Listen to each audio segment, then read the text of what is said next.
नमस्कार साथियों, good evening. जल्दी से क्लास में जुड़ जाइए। Good evening to everyone.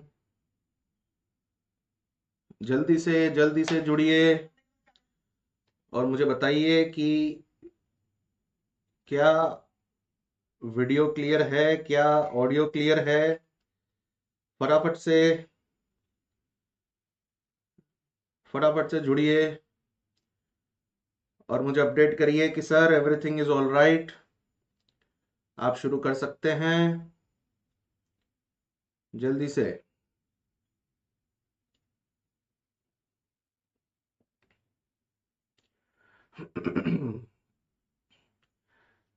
Good evening, good evening सभी को, गुड इवनिंग।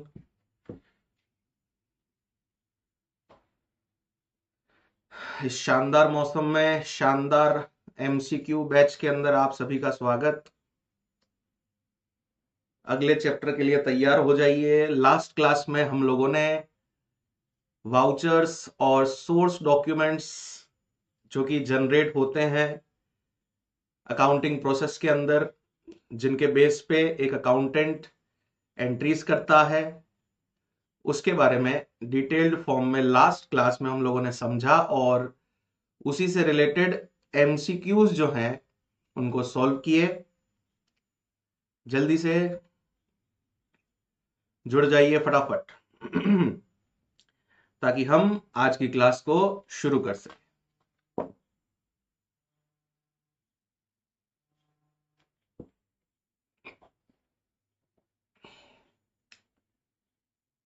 चलिए साथियों, शुरू करते हैं। आज की क्लास में हम बात करने वाले हैं आपका अगला टॉपिक अकाउंटिंग इक्वेशन के बारे में।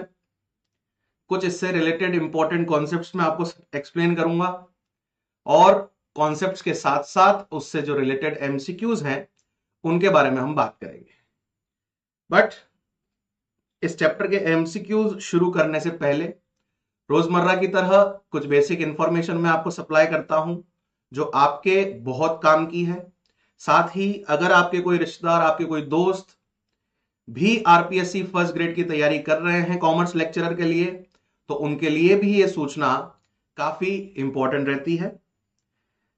मैं हर क्लास में आपको बताता हूं कि इस वीडियो के डिस्क्रिप्शन के अंदर आपको एक व्हाट्सएप चैनल ज्वाइन करने का एक लिंक मिलेगा, जिसके फायदे मैंने आपको कल बताए थे कि अगर आपको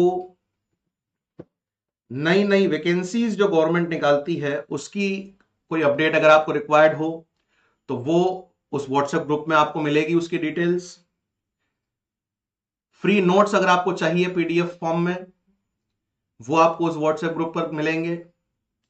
तीसरी बात, हमारी क्लासेस किस सब्जेक्ट की किस समय पर शेड्यूल होगी वो जानकारी भी आपको उस व्हाट्सएप ग्रुप में मिलेगी।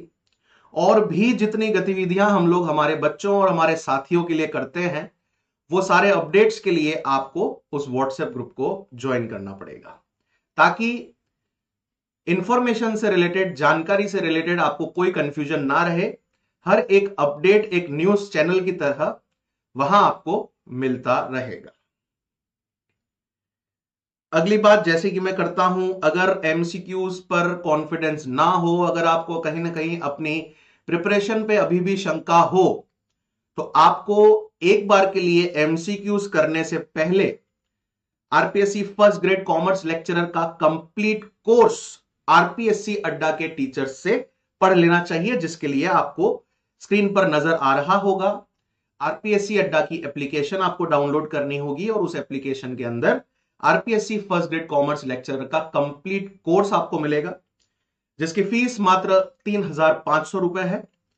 साथ ही साथ साथियों, इसके अंदर आप कंटेंट तो कवर करेंगे ही। जब आप कंप्लीट कोर्स लेते हैं, कंप्लीट कंटेंट तो आपको मिलेगा ही, साथ ही आरपीएससी अड्डा की जो बुक अभी पब्लिश हुई है, आरपीएससी अड्डा फर्स्ट ग्रेड कॉमर्स लेक्चरर की जो बुक अभी पब्लिश हुई है, वो आपको इस बैच के साथ फ्री ऑफ कॉस्ट मिलेगी, जिसके अंदर आपको चैप्टर वाइज कंटेंट अच्छे क्यूट तरह से चार्ट फॉर्म के अंदर नोट्स मिलेंगे। साथ ही साथ एमसीक्यूज की प्रैक्टिस के लिए भी आपको वही बुक काम आने वाली है। मतलब उस बुक के अलावा आपको इधर उधर से कंटेंट ना तो इकट्ठा करना पड़ेगा, ना ही एमसीक्यूज के लिए आपको इधर उधर भटकना पड़ेगा। क्योंकि साथियों, मैं हर क्लास में आपको बताता हूं, अगर सच में सिलेक्शन पाना है, अगर टाइम पास के लिए फॉर्म नहीं भरा है, सिर्फ ये कहने के लिए समाज में फॉर्म नहीं भरा है कि मैं तो फर्स्ट ग्रेड की तैयारी कर रहा हूं, अगर सच में खुद के लिए भरा है, आप अपना जीवन साकार बनाना चाहते हैं एक फर्स्ट ग्रेड कॉमर्स लेक्चरर के रूप में, तो आपको सिलेक्शन के लिए सिर्फ एक बुक खरीदनी है, आरपीएससी अड्डा की फर्स्ट ग्रेड कॉमर्स लेक्चरर वाली बुक। डॉक्टर नकुल सिंह जादौन और डॉक्टर रजत खंडेलवाल सर ने इस बुक के अंदर जो मेहनत आप लोगों के लिए की है, वो वाकई तारीफ के काबिल है। क्योंकि मैं आपको हर क्लास में बताता हूं, अभी भी बता रहा हूं, मैं बिना तथ्य बिना फैक्ट्स की बात नहीं करता। हालांकि मैं भी आरपीएससी अड्डा की टीम का एक मेंबर हूं, बट कहीं ना कहीं जहां साथियों की, जहां बच्चों की बात आती है, वहां मेरा यह फर्ज बनता है कि मैं आप तक गलत जानकारी ना पहुंचाऊं। तो साथियों, मैं इस बुक को प्रेफर करने के लिए क्यों कहता हूं, सबसे पहला 19 सितंबर 2025 पे जो नया सिलेबस आपका RPSC first grade commerce lecturer का आया था, वो नया सिलेबस कंप्लीटली आपको इस बुक में कवर्ड होकर मिलेगा। दूसरा साथियों, हर चैप्टर वाइज, टॉपिक वाइज आपको नोट्स इस किताब के अंदर मिलने वाले हैं। तो कंटेंट आपको कहां से पढ़ना है, कहां से नोट्स पाने हैं, क्या पढ़ना है, कितना पढ़ना है, वो सारी चीजें इस बुक के अंदर ऑलरेडी है। तीसरी विशेषता मैं हर क्लास में बताता हूं, प्रैक्टिस के लिए, सिलेक्शन के लिए, कॉमर्स लेक्चरर बनने के लिए, गवर्नमेंट जॉब पाने के लिए एमसीक्यूज की प्रैक्टिस जितनी करो उतनी कम। और जितनी करो का मतलब यहां पर यह है कि लगभग 3000 एमसीक्यूज इस बुक के अंदर आप लोगों की प्रैक्टिस के लिए है। ये एमसीक्यूज अगर आप प्रैक्टिस कर लेते हैं अच्छे से, तो आपका सिलेक्शन 100% मैं कहता हूं पक्का है। और अगर एमसीक्यूज के सॉल्यूशन की बात है, तो हम आपको YouTube चैनल पर, हमारे आरपीएससी अड्डा नाम से जो YouTube चैनल है, उस पर फ्री ऑफ कॉस्ट हर एक एमसीक्यू का सॉल्यूशन बड़े डिटेल्ड फॉर्म में यहां पर प्रोवाइड कर रहे हैं। तो आपने अगर अभी तक बुक परचेज नहीं की है, तो इस वीडियो के नीचे जो प्रोडक्ट सेक्शन आपको हमारा दिखेगा, उसमें पहली ही किताब आपको यहां पर मिल जाएगी। उसे तुरंत प्रभाव से ऑर्डर कर लेना, अभी तक नहीं की है तो। क्योंकि ऑर्डर करने के बाद जब आपके टेबल पे ये बुक होगी और वही एमसीक्यूज मैं आपको यहां पर YouTube चैनल के माध्यम से करवाऊंगा, तो आपको भी तैयारी करने में मजा आएगा। और मैं तो यह कहता हूं कि जितने एमसीक्यूज मैं आपको क्लास में करवाऊंगा, उनको आपको वापस देखने की जरूरत नहीं पड़ेगी, सिर्फ प्रैक्टिस करनी पड़ेगी। तुरंत आपको यह याद आ जाएगा कि भावेश सर ने इस तरह से हमको समझाया था और यह चार्ट बनाया था, इस चार्ट के अंदर यह वाला जो टॉपिक था या ये वाली जो टर्म थी, ये कहीं ना कहीं हमको ऑप्शन पर नजर आ रही है, तो तुरंत आप उस एमसीक्यू का आंसर दे पाएंगे। साथ ही साथ साथियों, बहुत बड़ा फायदा इस बुक का एक और है, वो है लाइव डाउट क्लियरिंग सपोर्ट, जो मेरे हिसाब से किसी और बुक में यह सुविधा आपको नहीं मिलेगी। तो साथियों, बुक खरीदना और पढ़ना आपका एक सही निर्णय साबित होगा, वरना कहीं ना कहीं रिजल्ट के दिन आपको यह रियलाइज होगा कि भावेश सर ने समझाया था, 500 550 रुपए की बात थी जो हम ऐसे ही खर्च कर देते हैं, पर जहां हमारे सिलेक्शन की बात आ रही है, जहां हमारे जीवन के अंदर एक गवर्नमेंट लेक्चरर बनने की बात आ रही है, वहां हम 550 खर्च नहीं कर पाए। तो साथियों, ये गलती आप ना करें। कुछ बनना है, कुछ करना है, कुछ करके दिखाना है, तो जरूर से इस बुक से आपको तैयारी करनी होगी। ठीक है साथियों, वरना फिर रिजल्ट के दिन, मैं डेली क्लास में एक ही शब्द यूज करता हूं, हमें शर्म आती है जब हमसे कोई पूछता है कि आपका सिलेक्शन हुआ या नहीं, और फिर हम एक बहाना, एक एक्सक्यूज उनको देते हैं, मैंने बहुत तैयारी की थी, मेरा पेपर भी बहुत शानदार हुआ, पता नहीं कहां कमी रह गई, पता नहीं मेरा सिलेक्शन क्यों नहीं हुआ। जबकि वो मन में असलियत जानता है, समझाने के बावजूद बात नहीं मानी, गलती करी, मौका हाथ से गवा दिया। तो साथियों, आप ये गलती ना करें। मिनी राठौड़ जी का एक क्वेश्चन आ रहा है, कमेंट हमारे सामने आ रहा है, सर इंग्लिश मीडियम की बुक कब तक आएगी? तो मिनी राठौड़ जी, मैं आपको यह बता दूं कि इंग्लिश की बुक का भी पूरा कंटेंट और एमसीक्यूज हमारा प्रिपेयर्ड है। जल्द ही, बहुत जल्द, वेरी सून, इंग्लिश मीडियम में भी आपको यह बुक अवेलेबल हो जाएगी, बहुत जल्द। एग्जैक्ट डेट मैं आपको नहीं दूंगा, बट बहुत जल्द, मेरे हिसाब से विद इन 10 डेज ये बुक अवेलेबल हो जाएगी, जिसको आप ऑर्डर करके तैयारी कर सकते हैं। चलिए आज की क्लास हम शुरू करते हैं यहां पर, जिसमें हम बात करेंगे साथियों अकाउंटिंग इक्वेशन के बारे में, और अकाउंटिंग इक्वेशन से रिलेटेड एमसीक्यूज की यहां पर हम प्रैक्टिस करेंगे और देखेंगे कि पिछले सालों में किस ट्रेंड के हिसाब से इस टॉपिक से क्वेश्चंस बन के आए हैं और उनको आपको कैसे सॉल्व करना है। चलिए, तो पहला बेसिक क्वेश्चन डायरेक्टली टॉपिक के मीनिंग से रिलेटेड ही है कि अकाउंटिंग इक्वेशन क्या है। साथियों, हम बचपन से मैथमेटिक्स सब्जेक्ट के अंदर बार बार एक टर्म पढ़ते आए हैं, इक्वेशन। ये इक्वेशन सॉल्व करके बताओ। तो बेसिकली इक्वेशन होती क्या है? इक्वेशन साथियों दो फैक्टर्स को बैलेंस करने का एक सिंपल तरीका शो करती है। धन्यवाद अंशिका जी, बहुत बहुत धन्यवाद। मैं इसी तरह से कोशिश करूंगा कि आपके लिए और बेहतर से बेहतर नोट्स फॉर्म में मैं आपको हर एक चीज समझाऊं। वैकल्पिक प्रश्न करने से पहले आपके अकॉर्डिंग चैप्टर को भी थोड़ा अच्छे से समझा। आप बहुत अच्छा पढ़ा रहे हैं, बहुत बहुत धन्यवाद। मैं इसी तरह से आपको हर चैप्टर का हर टॉपिक और हर एमसीक्यू इसी तरीके से समझाऊंगा। बहुत अच्छी बात है हिमांशी जी, आपने फर्स्ट क्वेश्चन का आंसर तुरंत दे दिया, बट मैं यहां पर कंटेंट को पहले कवर करवाऊंगा। डेफिनेटली ये एक बहुत अच्छी प्रैक्टिस है कि आप क्लास में बने हैं और आप रेगुलर जवाब देते जा रहे हैं, बहुत अच्छी बात है। चलिए साथियों, तो ये अकाउंटिंग इक्वेशन नामक जो टॉपिक हमारे सामने आया, इसके बारे में कुछ चर्चा कर लेते हैं।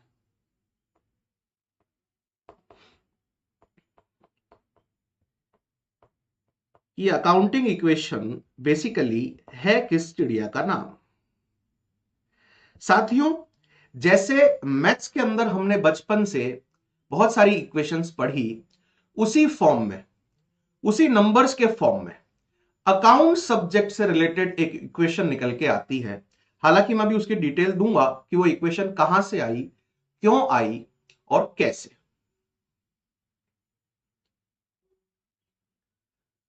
एक और कमेंट हमारे सामने अंशिका जी का आया है, बुक के अकॉर्डिंग चैप्टर को आप समझाएंगे फिर प्रश्न कराएंगे तो बहुत अच्छे से समझ में आएगा, जितना कि ऑनलाइन कोर्स में भी समझ में नहीं आ रहा था। अंशिका जी, कहीं ना कहीं मुझे ऐसा लगता है कि हो सकता है आप कनेक्ट ना कर पाए हो, जो टीचर आपको पढ़ा रहे हैं, बट ऐसा नहीं है।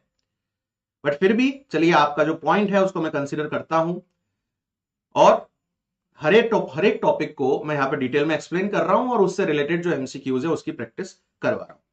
चलिए, अब मैथ्स में तो बहुत इक्वेशन पढ़ी सर, ये जो अकाउंटिंग की इक्वेशन ये क्या है, क्यों है, कैसे है और कब से है? अब देखिए, ये भी अकाउंटिंग इक्वेशन भी मैथ्स की तरह ही एक सिंपल सी इक्वेशन है। साथियों, मैथ्स में हम लोगों ने पढ़ा कि इक्वेशन की दो साइड होती है, एक लेफ्ट हैंड साइड और एक राइट हैंड साइड। उसी तरह से अकाउंटिंग के अंदर भी जो हमारी इक्वेशन है उसकी दो साइड्स है।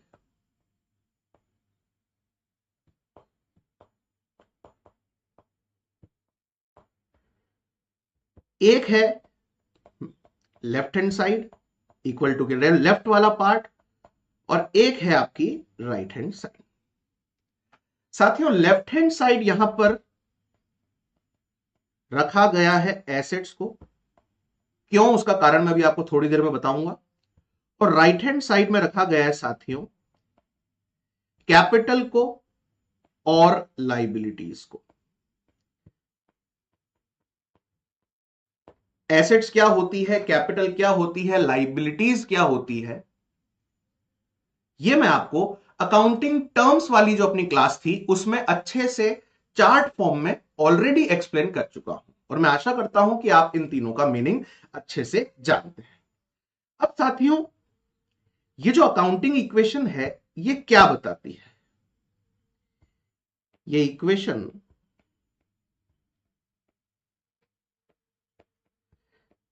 क्या बताती है?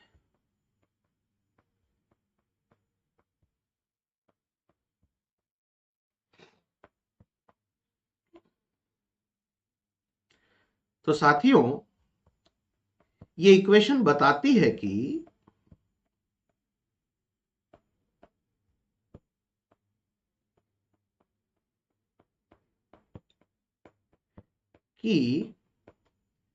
बिजनेस की, साथियों ये इक्वेशन बताती है कि बिजनेस की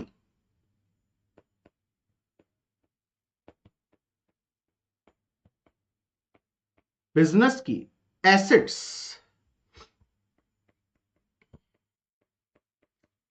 बिजनेस की एसेट्स और कैपिटल प्लस लाइबिलिटीज,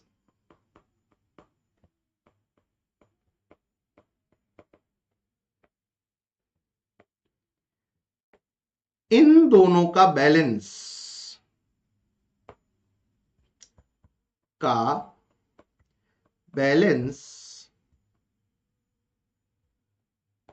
हर ट्रांजैक्शन के बाद, इनका बैलेंस हर ट्रांजैक्शन के बाद, हर लेन देन के बाद सेम ही रहता है। और अगर सेम नहीं आ रहा है तो कहीं ना कहीं साथियों यह पॉसिबिलिटी बन सकती है कि अकाउंटिंग में कहीं ना कहीं मिस्टेक हुई है।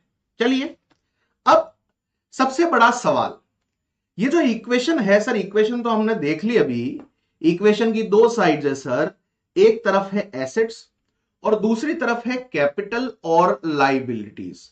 अब साथियों, हमें यह कारण पता होना चाहिए कि ये जो इक्वेशन है ये हर ट्रांजैक्शन के बाद बैलेंस क्यों रहती है, क्यों हर लेन देन के बाद भी इस इक्वेशन का जो बैलेंस है वो दोनों तरफ का सेम रहता है। तो साथियों, उसका कारण की बात करते हैं। सेम ही रहता है, पर क्यों? वाई?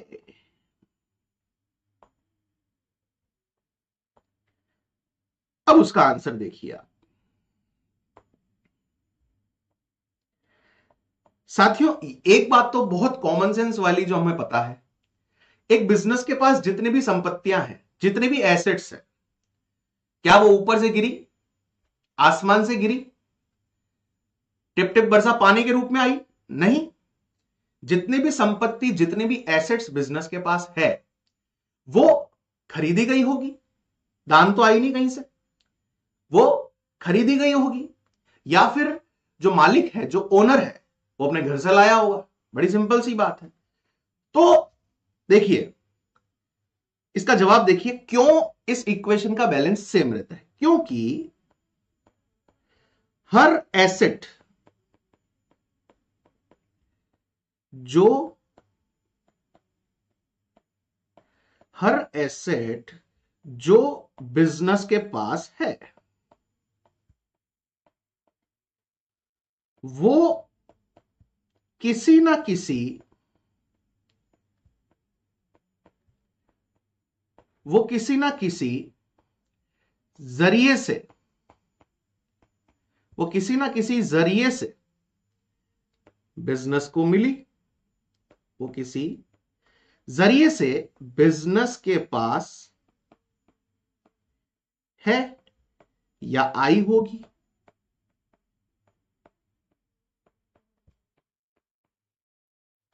आसमान से थोड़ी टपकी एसेट्स, कोई ना कोई कारण तो होगा, कैसे आई वो?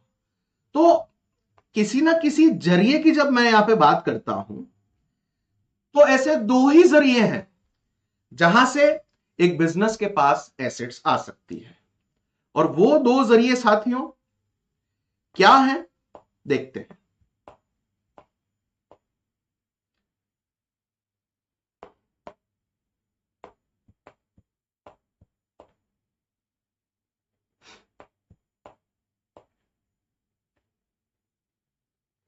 हाँ जी, पहला जरिया, कोई भी संपत्ति अगर बिजनेस के पास है तो बड़ी ही सिंपल सी बात है, या तो वो एसेट ओनर के पैसों से आई होगी,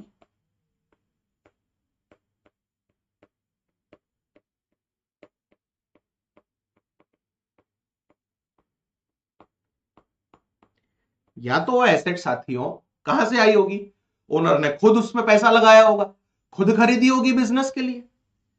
उन पैसों को साथियों हम किस नाम से जानते हैं, कैपिटल। और दूसरा जरिया, अगर ओनर के पास पैसा नहीं है तो उसने एसेट कैसे खरीदी होगी, सिंपल सी बात है, खुद पैसा नहीं लगा पा रहा है, खुद के पास पैसे नहीं है तो क्या करेगा, उधार लेगा। तो दूसरा जरिया, या फिर उधार पर,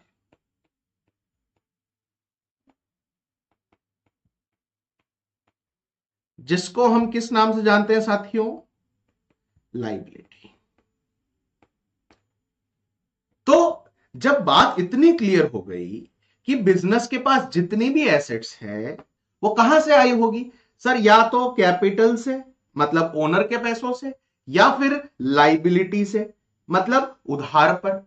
तो ये बात कितनी क्लैरिटी से हमको समझ में आ गई कि इक्वलिटी की जो इक्वेशन की जो लेफ्ट हैंड साइड है, हमारी जो एसेट्स, ये कहां से आई होगी, या तो ओनर के पैसों से या फिर उधारी पे।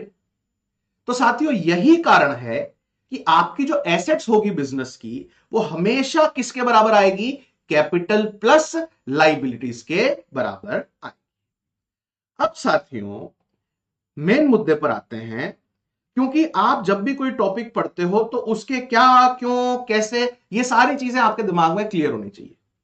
अगर अकाउंट्स में चीजों की क्लैरिटी नहीं है तो फिर समझ लीजिए आपको फिर इस सब्जेक्ट को रटना पड़ेगा। और हम आरपीएससी अड्डा के प्लेटफॉर्म पर कभी यह नहीं सिखाते कि इस चीज को आप रटिए। कुछ पर्टिकुलर चीजें ऐसी है जो रटनी पड़ती है, जैसे अकाउंटिंग स्टैंडर्ड्स की लिस्ट हो गई, इंडियन अकाउंटिंग स्टैंडर्ड्स की लिस्ट हो गई, वो एक अलग मैटर हो गया। बट जहां कॉन्सेप्चुअल पार्ट है, जहां उस चीज को समझा जा सकता है, उसको रटने की क्या जरूरत। तो इसी तरह हर टॉपिक को जब आप उसकी नस में जाके देखेंगे, उसके जहन में जाके उस चीज को समझेंगे, तो आपको उस टॉपिक को समझने में कोई दिक्कत नहीं आएगी, और उससे रिलेटेड जो एमसीक्यूज हैं उनको भी सॉल्व करने में कोई दिक्कत नहीं आएगी। अब देखिए साथियों, अगली बात जो मैं आपको यहां बताने चाहता हूं कि ये जो इक्वेशन है जिसके बारे में हम बात कर रहे हैं, ये इक्वेशन आई कहां से,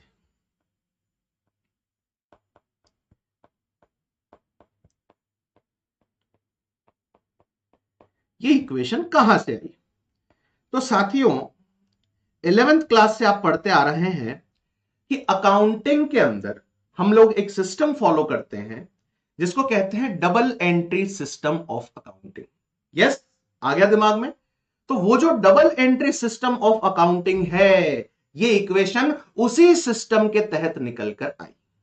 तो ये इक्वेशन कहां से आई साथियों, इसका जवाब है, ये इक्वेशन आई है sir double entry system of accounting से।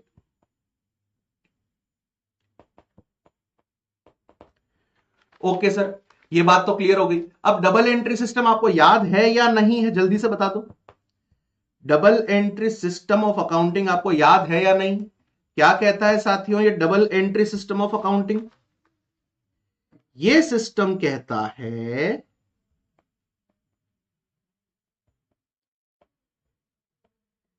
ये सिस्टम कहता है कि जब भी कोई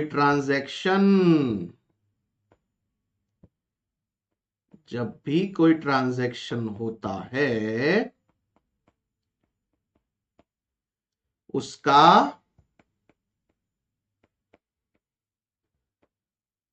डबल इफेक्ट डाला जाए। डबल इफेक्ट का मतलब साथियों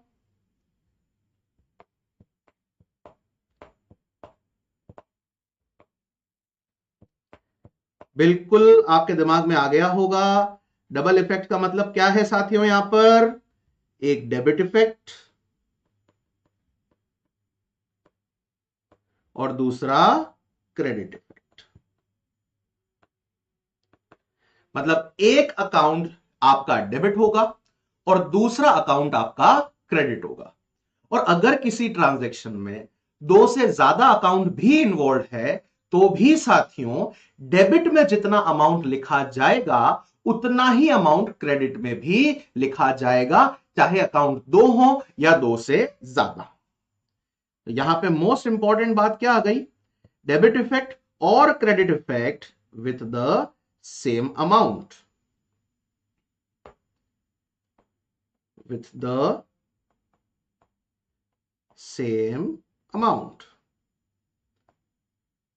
जितना अमाउंट डेबिट में लिखा जाएगा साथियों उतना ही अमाउंट क्रेडिट में भी लिखा जाएगा। और अब इंपॉर्टेंट लाइन आ रही है, इसी दो तरफा इफेक्ट की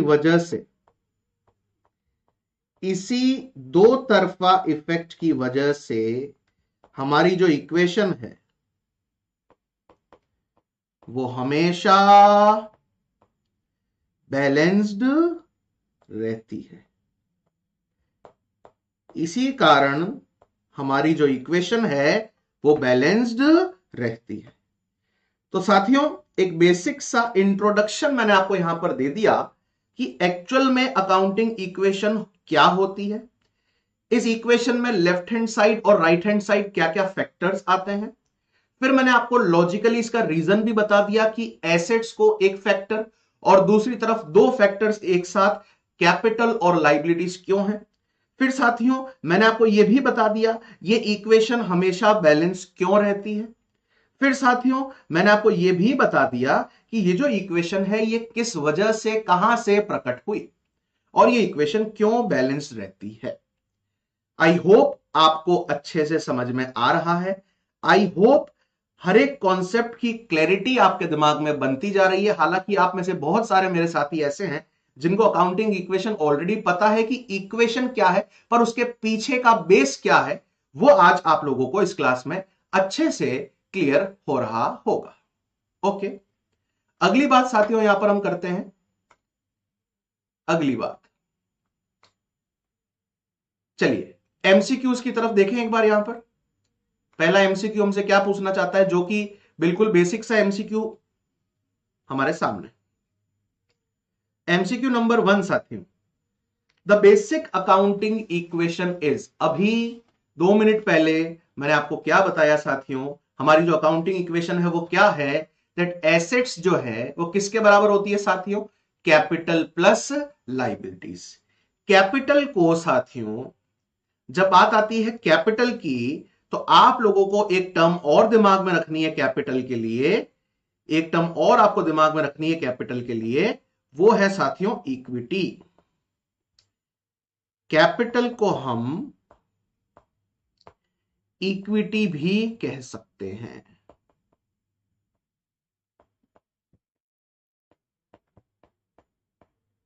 साथियों हम कैपिटल को इक्विटी भी कह सकते हैं। ठीक है, ओके। अब देखिए यहां पर पहला क्वेश्चन में आपसे यह बोल रहा है कि इन सभी ऑप्शंस में से अकाउंटिंग इक्वेशन जो है वो कौन सी है। Option number A, assets is equal to liabilities plus equity, साथियों मैंने अभी आपको बताया कि इक्विटी को हम लोग कैपिटल भी कह सकते हैं। तो जैसे ही हमने पहला ऑप्शन पढ़ा, पहले ही ऑप्शन में हमको आंसर नजर आ गया कि assets is equal to liabilities plus capital जो है वही हमारी अकाउंटिंग की इक्वेशन है, जो हर ट्रांजैक्शन के बाद फॉलो होती है, मैच होती है, बैलेंस होती है। क्लियर? तो इसका मतलब जो दूसरी इक्वेशन हमारे सामने यहां पर है वो सही नहीं है। क्लियर? बहुत बढ़िया। सोनम जी, हिमांशी जी, आप क्लास में रेगुलरली बने हुए हैं, आंसर दे रहे हैं, बहुत अच्छी बात है। चलिए, एमसीक्यू नंबर 2, इतना बेसिक एमसीक्यू मैं आपको हर क्लास में बताता हूं। आप बहुत ज्यादा डीप जाने की कोशिश करते हैं साथियों, हालांकि आप कॉमर्स लेक्चरर की तैयारी कर रहे हैं, तो कहीं ना कहीं आपके दिमाग में ये आता होगा कि हम तो हर डीप कॉन्सेप्ट को कवर करें। हाँ जी। तो यहां पर साथियों हम हर एमसीक्यू में ये देख रहे हैं कि बिल्कुल बेसिक टॉपिक से बिल्कुल बेसिक डेटा हमको यहां पर देखने को मिलता है और उसके बेस पे एमसीक्यूज पूछे जाते हैं। एक कमेंट आया है हमारे पास सोनम जी का। सोनम जी कह रहे हैं सर डी क्यों नहीं हो सकता? डी है assets minus liabilities is equal to equity. Definitely Sonam ji, जब इक्वेशन में जैसे मैथ्स में हम लोग फिगर्स इधर उधर करते थे तो भी इक्वेशन सही होती थी, उस हिसाब से डी ऑप्शन भी सही हो सकता है। पर सोनम जी, जो बेसिक अकाउंटिंग इक्वेशन है वो हम यही पढ़ते हैं दैट एसेट्स जो है वो कैपिटल और लाइबिलिटीज के बराबर होगी। क्यों होगी? क्योंकि जो एसेट्स आई है वो या तो ओनर के पैसों से आई है या फिर लाइबिलिटीज की वजह से वो एसेट्स हमारे पास जनरेट हुई है। डी ऑप्शन भी यहां पर सही माना जा सकता है, बट उसको क्या किया जा रहा है, उसके फैक्टर्स को जब इधर उधर कर रहे हैं, हालांकि वैल्यू सेम आएगी पर इक्वेशन को लिखने का जो तरीका है सोनम जी वो फर्स्ट वाला ही है, ऑप्शन ए ही है। Okay okay. MCQ number 2, if assets are, अगर संपत्ति है 9 लाख रुपए and liabilities are 4 lakh, then the capital will be. साथियों हम इक्वेशन देखते हैं कि हमारी जो एसेट्स है वो किसके बराबर होती है? कैपिटल प्लस लाइबिलिटीज के बराबर। अब हमको यहां पर एसेट्स की वैल्यू दे रखी है 9 लाख रुपए इज इक्वल टू कैपिटल की वैल्यू हमको निकालनी है साथियों, प्लस लाइबिलिटीज की वैल्यू हमको यहां पर दे रखी है 4 लाख। तो सोनम जी यहां आप देखिए, यहां हमको कैपिटल का अमाउंट कैलकुलेट करना है और अमाउंट को कैलकुलेट करने के लिए डेफिनेटली हमको इस इक्वेशन के अंदर आने वाले फैक्टर्स को इक्वल टू के इधर उधर शिफ्ट करना पड़ेगा, तब जाके हमारा आंसर आएगा, है ना? तो वो डेफिनेटली आप जो डी बात कह रहे थे वो सही थी, पर लिखने के हिसाब से ऑप्शन ए ही सही था। तो यहां पर हमारा जो कैपिटल का अमाउंट आएगा वो कितना आएगा साथियों? इक्वेशन के फैक्टर को, लाइबिलिटी वाला जो फैक्टर है जिसको हम इक्वल टू के उस साइड भेजेंगे तो प्लस वाला साइन जैसा कि आप जानते हैं माइनस हो जाएगा। तो यहां पे हमारी जो कैपिटल निकल के आएगी साथियों वो आएगी 5 लाख रुपए। ढूंढिए फटाफट से कौन सा ऑप्शन। बहुत बढ़िया कमल जी, कमल सोनी जी वेरी गुड, हिमांशी जी वेरी गुड। तो यहां पर सेकंड क्वेश्चन का आंसर साथियों हमारा रहेगा ऑप्शन नंबर ए, जो बिल्कुल सटीक और सही उत्तर है। वेरी गुड, बहुत बढ़िया वेद जी, बहुत बढ़िया। चलिए MCQ number 3, owners personal withdrawal, जब मालिक अपने बिजनेस में से पैसा विड्रॉ कर ले या कोई एसेट या गुड्स विड्रॉ कर ले तो उसका इफेक्ट यहां पर अकाउंटिंग इक्वेशन पर क्या पड़ेगा, यह हमसे पूछा जा रहा है। पहला क्वेश्चन, पहला ऑप्शन सॉरी, यह कह रहा है कि ओनर जब पर्सनल यूज के लिए कुछ अमाउंट विड्रॉ करेगा तो इट विल इंक्रीज एसेट्स। सोचिए साथियों, जल्दी से बताइए, क्या ओनर जब पर्सनल यूज के लिए विड्रॉल करता है तो क्या बिजनेस की एसेट्स बढ़ सकती है? देखिए साथियों इसका इफेक्ट क्या होगा। बड़ी सिंपल सी बात है। ओनर जब पर्सनल यूज के लिए बिजनेस से पैसा विड्रॉ करेगा, चाहे वो कैश विड्रॉ करे, चाहे वो गुड्स विड्रॉ करे, चाहे वो कैश विड्रॉ करता है, चाहे वो गुड्स विड्रॉ करता है साथियों, और ये दोनों ही साथियों हमारी किस कैटेगरी में फॉल करते हैं? ये दोनों ही साथियों किस कैटेगरी में आते हैं? हमारी एसेट्स में। तो पहली बात तो एसेट्स की वैल्यू डिक्रीज होगी, और दूसरी तरफ जो पैसा वो विड्रॉ कर रहा है वो बिजनेस के अंदर लगा हुआ पैसा है, और बिजनेस के अंदर लगे हुए पैसे को, बिजनेस में काम आ रहे पैसे को, बिजनेस में इन्वेस्टेड अमाउंट को साथियों हम कैपिटल के नाम से जानते हैं। और बिजनेस के अंदर इन्वेस्टेड पैसा वो अपने पर्सनल यूज के लिए अगर विड्रॉ करेगा साथियों, तो दूसरी तरफ बिजनेस के अंदर लगी हुई पूंजी, जिसको हम कैपिटल के नाम से जानते हैं, वो भी उतने ही अमाउंट से डिक्रीज होगी। तो क्या हमारे सामने ऐसा कोई ऑप्शन आ रहा है जो ये कहे कि एसेट्स भी डिक्रीज होगी और कैपिटल भी डिक्रीज होगी? बिल्कुल, आप सब लोग बिल्कुल सही कह रहे हैं। यहां पर जो सही ऑप्शन हमें मिलेगा वो देखने को मिलेगा बी, जो कि ये कह रहा है कि ओनर के पर्सनल विड्रॉल, पर्सनल यूज के लिए जो विड्रॉल कर रहा है बिजनेस से, उससे एसेट्स भी डिक्रीज होगी और कैपिटल भी डिक्रीज होगी। बहुत बढ़िया, इसी तरह से आप क्लास में बने रहें साथियों। क्वेश्चन नंबर 4 आपकी स्क्रीन पर ये रहा। जल्दी से फटाफट से आंसर इसी तरह से देते रहें। Okay, MCQ number 4, bye purchasing goods for cash.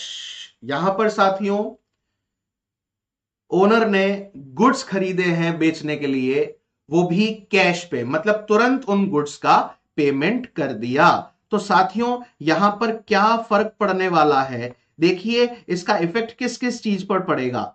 सबसे पहली बात तो गुड्स खरीदे और तुरंत उनका पेमेंट कर दिया, तो आपका जो कैश है, जो गल्ले में कैश पड़ा हुआ था, वो डिक्रीज होगा। और दूसरी तरफ साथियों आपके पास गुड्स आए तो दूसरी तरफ आपके बढ़े गुड्स। ये दो सिंपल से पहलू इस ट्रांजैक्शन में होंगे।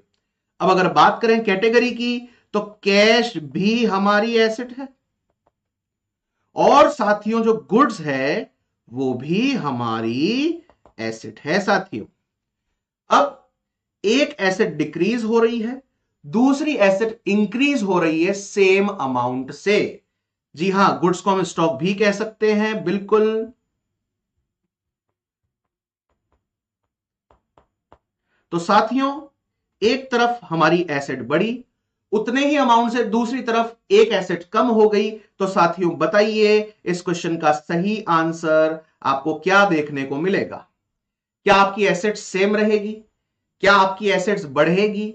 क्या आपकी एसेट्स कम हो जाएगी? या आपकी एसेट्स की वैल्यू सेम रहेगी? तो साथियों जब एसेट साइड एक अमाउंट एक बार प्लस हो रहा है, वही अमाउंट एक बार फिर से माइनस भी हो रहा है, तो डेफिनेटली हमारी जो एसेट्स है उनकी वैल्यू में कोई बदलाव नहीं आएगा। तो हमारा यहां पर सही ऑप्शन आपको कौन सा दिख रहा है जो ये कहे कि एसेट्स की वैल्यू में कोई चेंज नहीं आएगा? तो मुझे और आपको सभी को ऑप्शन नंबर सी नजर आ रहा है, जो ये बात कह रहा है कि एसेट्स की वैल्यू तो अनचेंज रहेगी सर। बहुत बढ़िया, बहुत बढ़िया। आप इस तरह से क्लास में अगर रेगुलर बने रहेंगे तो कहीं ना कहीं मेरा भी मोटिवेशन बना रहेगा कि मैं आपको बेहतर से बेहतर तरह से पढ़ाऊं और आप लोगों की सिलेक्शन जो है उसको पक्की करूं। ओके, क्वेश्चन नंबर 5 पे चलें साथियों हम लोग। यहां पर on receipt of cash from the debtor, आप जिस व्यक्ति से पैसे मांगते थे उसने आपको पैसा दिया, आपके पास पैसा आया साथियों। जल्दी से मुझे कमेंट करके बताइए ये जो ट्रांजैक्शन है इसका इफेक्ट, इसके दो पहलू क्या होंगे? क्या चीज बढ़ेगी, क्या चीज कम होगी? चलिए, आपके पास साथियों कैश आया है तो डेफिनेटली आपका कैश बढ़ेगा। ओके, मान लेते हैं 5,000 रुपए आए। तो एक तरफ साथियों आपका कैश बढ़ा, दूसरी तरफ साथियों एक बिल्कुल देसी भाषा में समझाता हूं, हम क्या करते हैं। सत्यजीत जी इसीलिए तो क्लास कर रहे हैं, धन्यवाद। अभी आपने जिस वे में बोला है मैं समझ नहीं पा रहा हूं कि आप क्या कहना चाह रहे हैं। इसको आप अच्छे वे में लिखना चाह रहे थे या मुझे नहीं पता। चलिए मैं कंटेंट पे ध्यान देता हूं। तो अगर आपके पास पैसा आ गया, आप जिससे मांगते थे, देसी भाषा में डायरी में वन नाम लिख रखे, उसने पैसे दे दिए, हम उसका डायरी में से नाम काट देते हैं। सिमिलरली अकाउंटिंग में हम क्या करते हैं, जिससे हम पैसे मांगते हैं साथी उसको क्या कहते हैं, डेटर कहते हैं। अब उस डेटर ने आपको पैसे दे दिए, नाम काटोगे, नाम काटोगे मतलब उसको हटाओगे, उसको डिक्रीज कर दोगे तो आपके डेटर डिक्रीज हो जाएंगे। कितने से, वही 5,000 रुपए से। एक तरफ +5,000 हुआ, एक तरफ -5,000 हुआ। अब ये जो कैश है साथियों, कैश भी आपकी एसेट्स का पार्ट है और डेटर्स भी आपके एसेट्स का पार्ट है। एक बार आपकी एसेट 5,000 से प्लस हो रही है और एक तरफ आपकी एसेट 5,000 से कम हो रही है, तो बताइए साथियों क्या एसेट्स की वैल्यू में कोई चेंज आएगा? बिल्कुल नहीं। एक बार +5,000 और एक बार -5,000, तो वैल्यू तो ओवरऑल एसेट्स की आपकी सेम रहेगी। क्या ऐसा कोई ऑप्शन हमें यहां पर देखने को मिलता है जो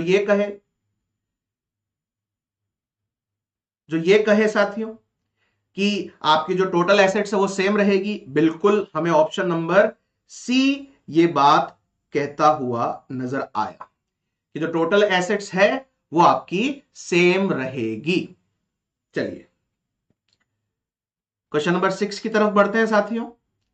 लेफ्ट साइड आपको हिंदी में क्वेश्चन नजर आ रहा होगा, राइट साइड साथियों आपको इंग्लिश में क्वेश्चन नजर आ रहा होगा।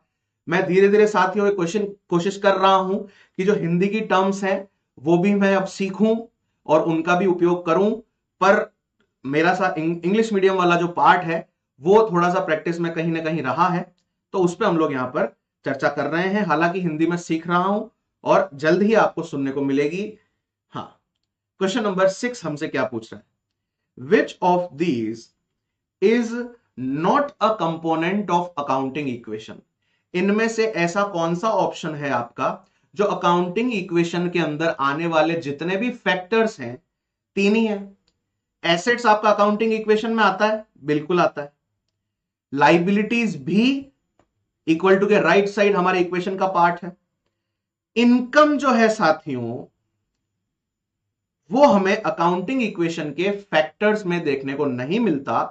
क्वेश्चन ने आपसे यही पूछा है इनमें से अकाउंटिंग इक्वेशन के अंदर कंपोनेंट कौन सा नहीं आता।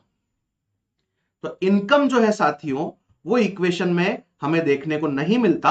हालांकि जब भी बिजनेस में कोई इनकम होती है उसका इफेक्ट हमारी इक्वेशन पे जरूर पड़ता है, बट जो बेसिक इक्वेशन है उसमें यह टर्म काम नहीं आती। तो क्वेश्चन नंबर 6 का सही आंसर हमें देखने को मिला साथियों सी, जो कि है इनकम।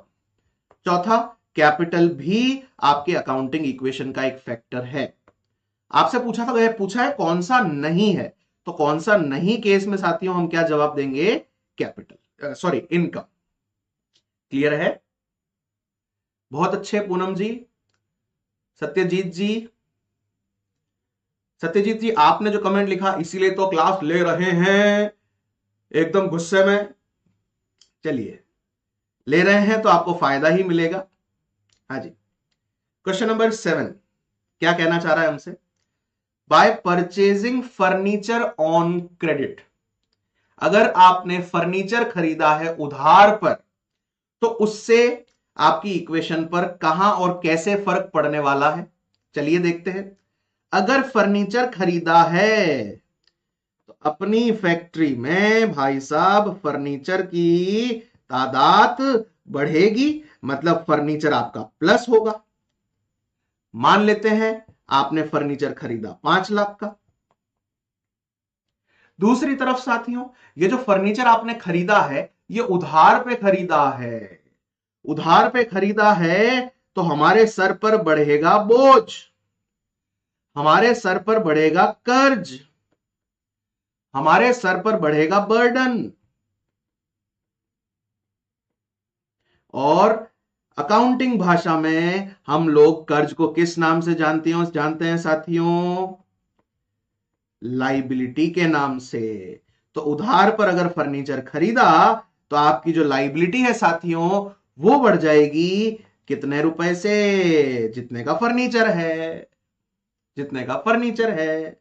तो आपका इस ट्रांजैक्शन जो है इसकी वजह से एक तो फर्नीचर बढ़ा और दूसरी तरफ बढ़ी आपकी लाइबिलिटी। अब साथियों फर्नीचर आप जानते हैं, फर्नीचर किस कैटेगरी में आता है? एसेट्स में।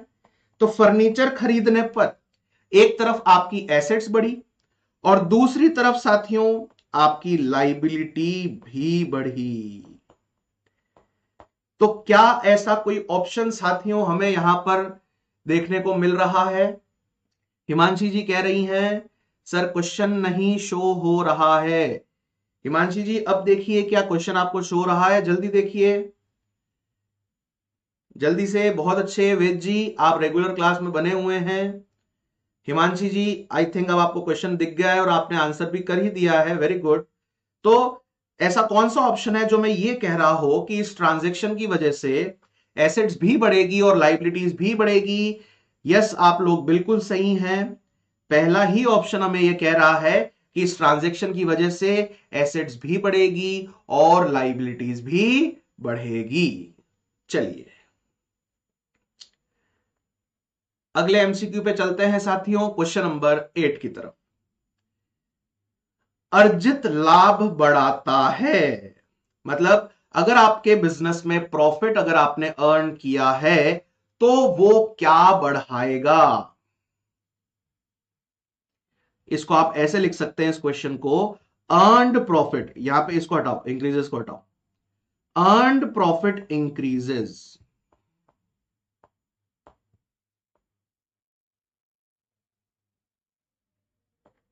कि जो प्रॉफिट आप अर्न करते हैं उससे आपकी इक्वेशन पे क्या फर्क पड़ता है साथियों? जल्दी से देखिए और ऑप्शन चूज करिए, कौन सा ऑप्शन आपको बिल्कुल सही नजर आता हुआ। पूनम जी ने एक बार ए लिखा, फिर पूनम जी ने एक बार सी लिखा।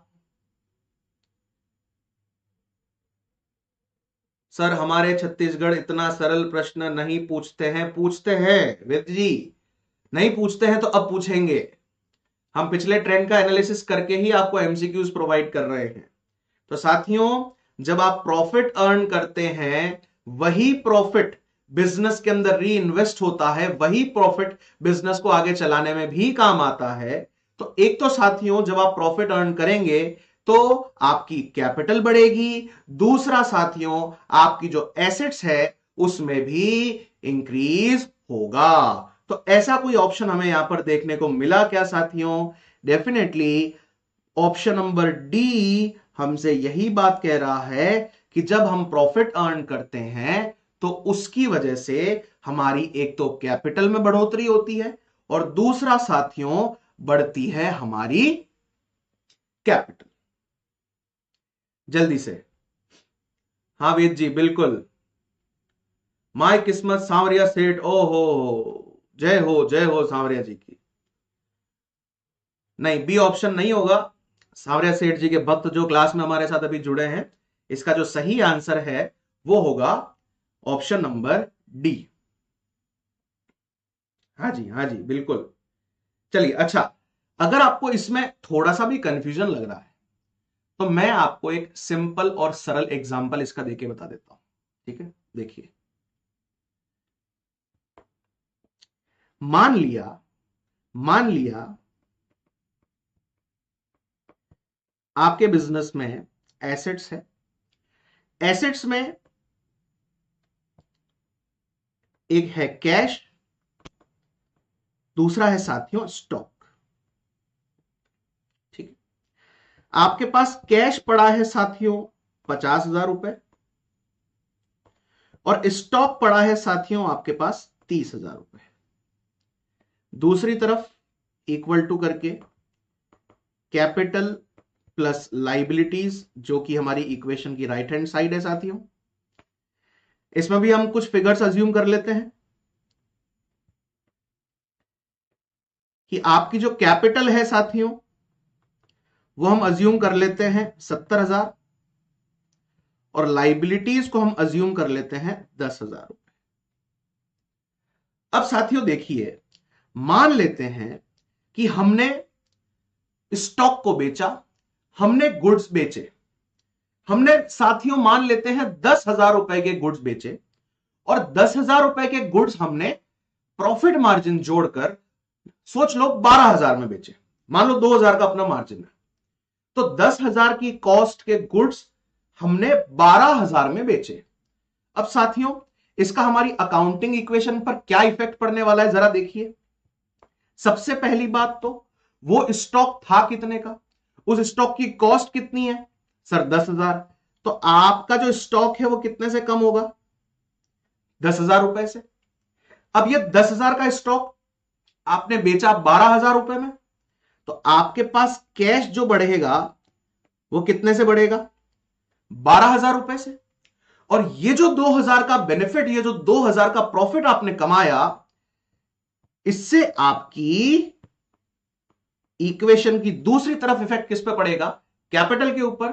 आपकी कैपिटल 2,000 से बढ़ेगी जितना मुनाफा आपने कमाया।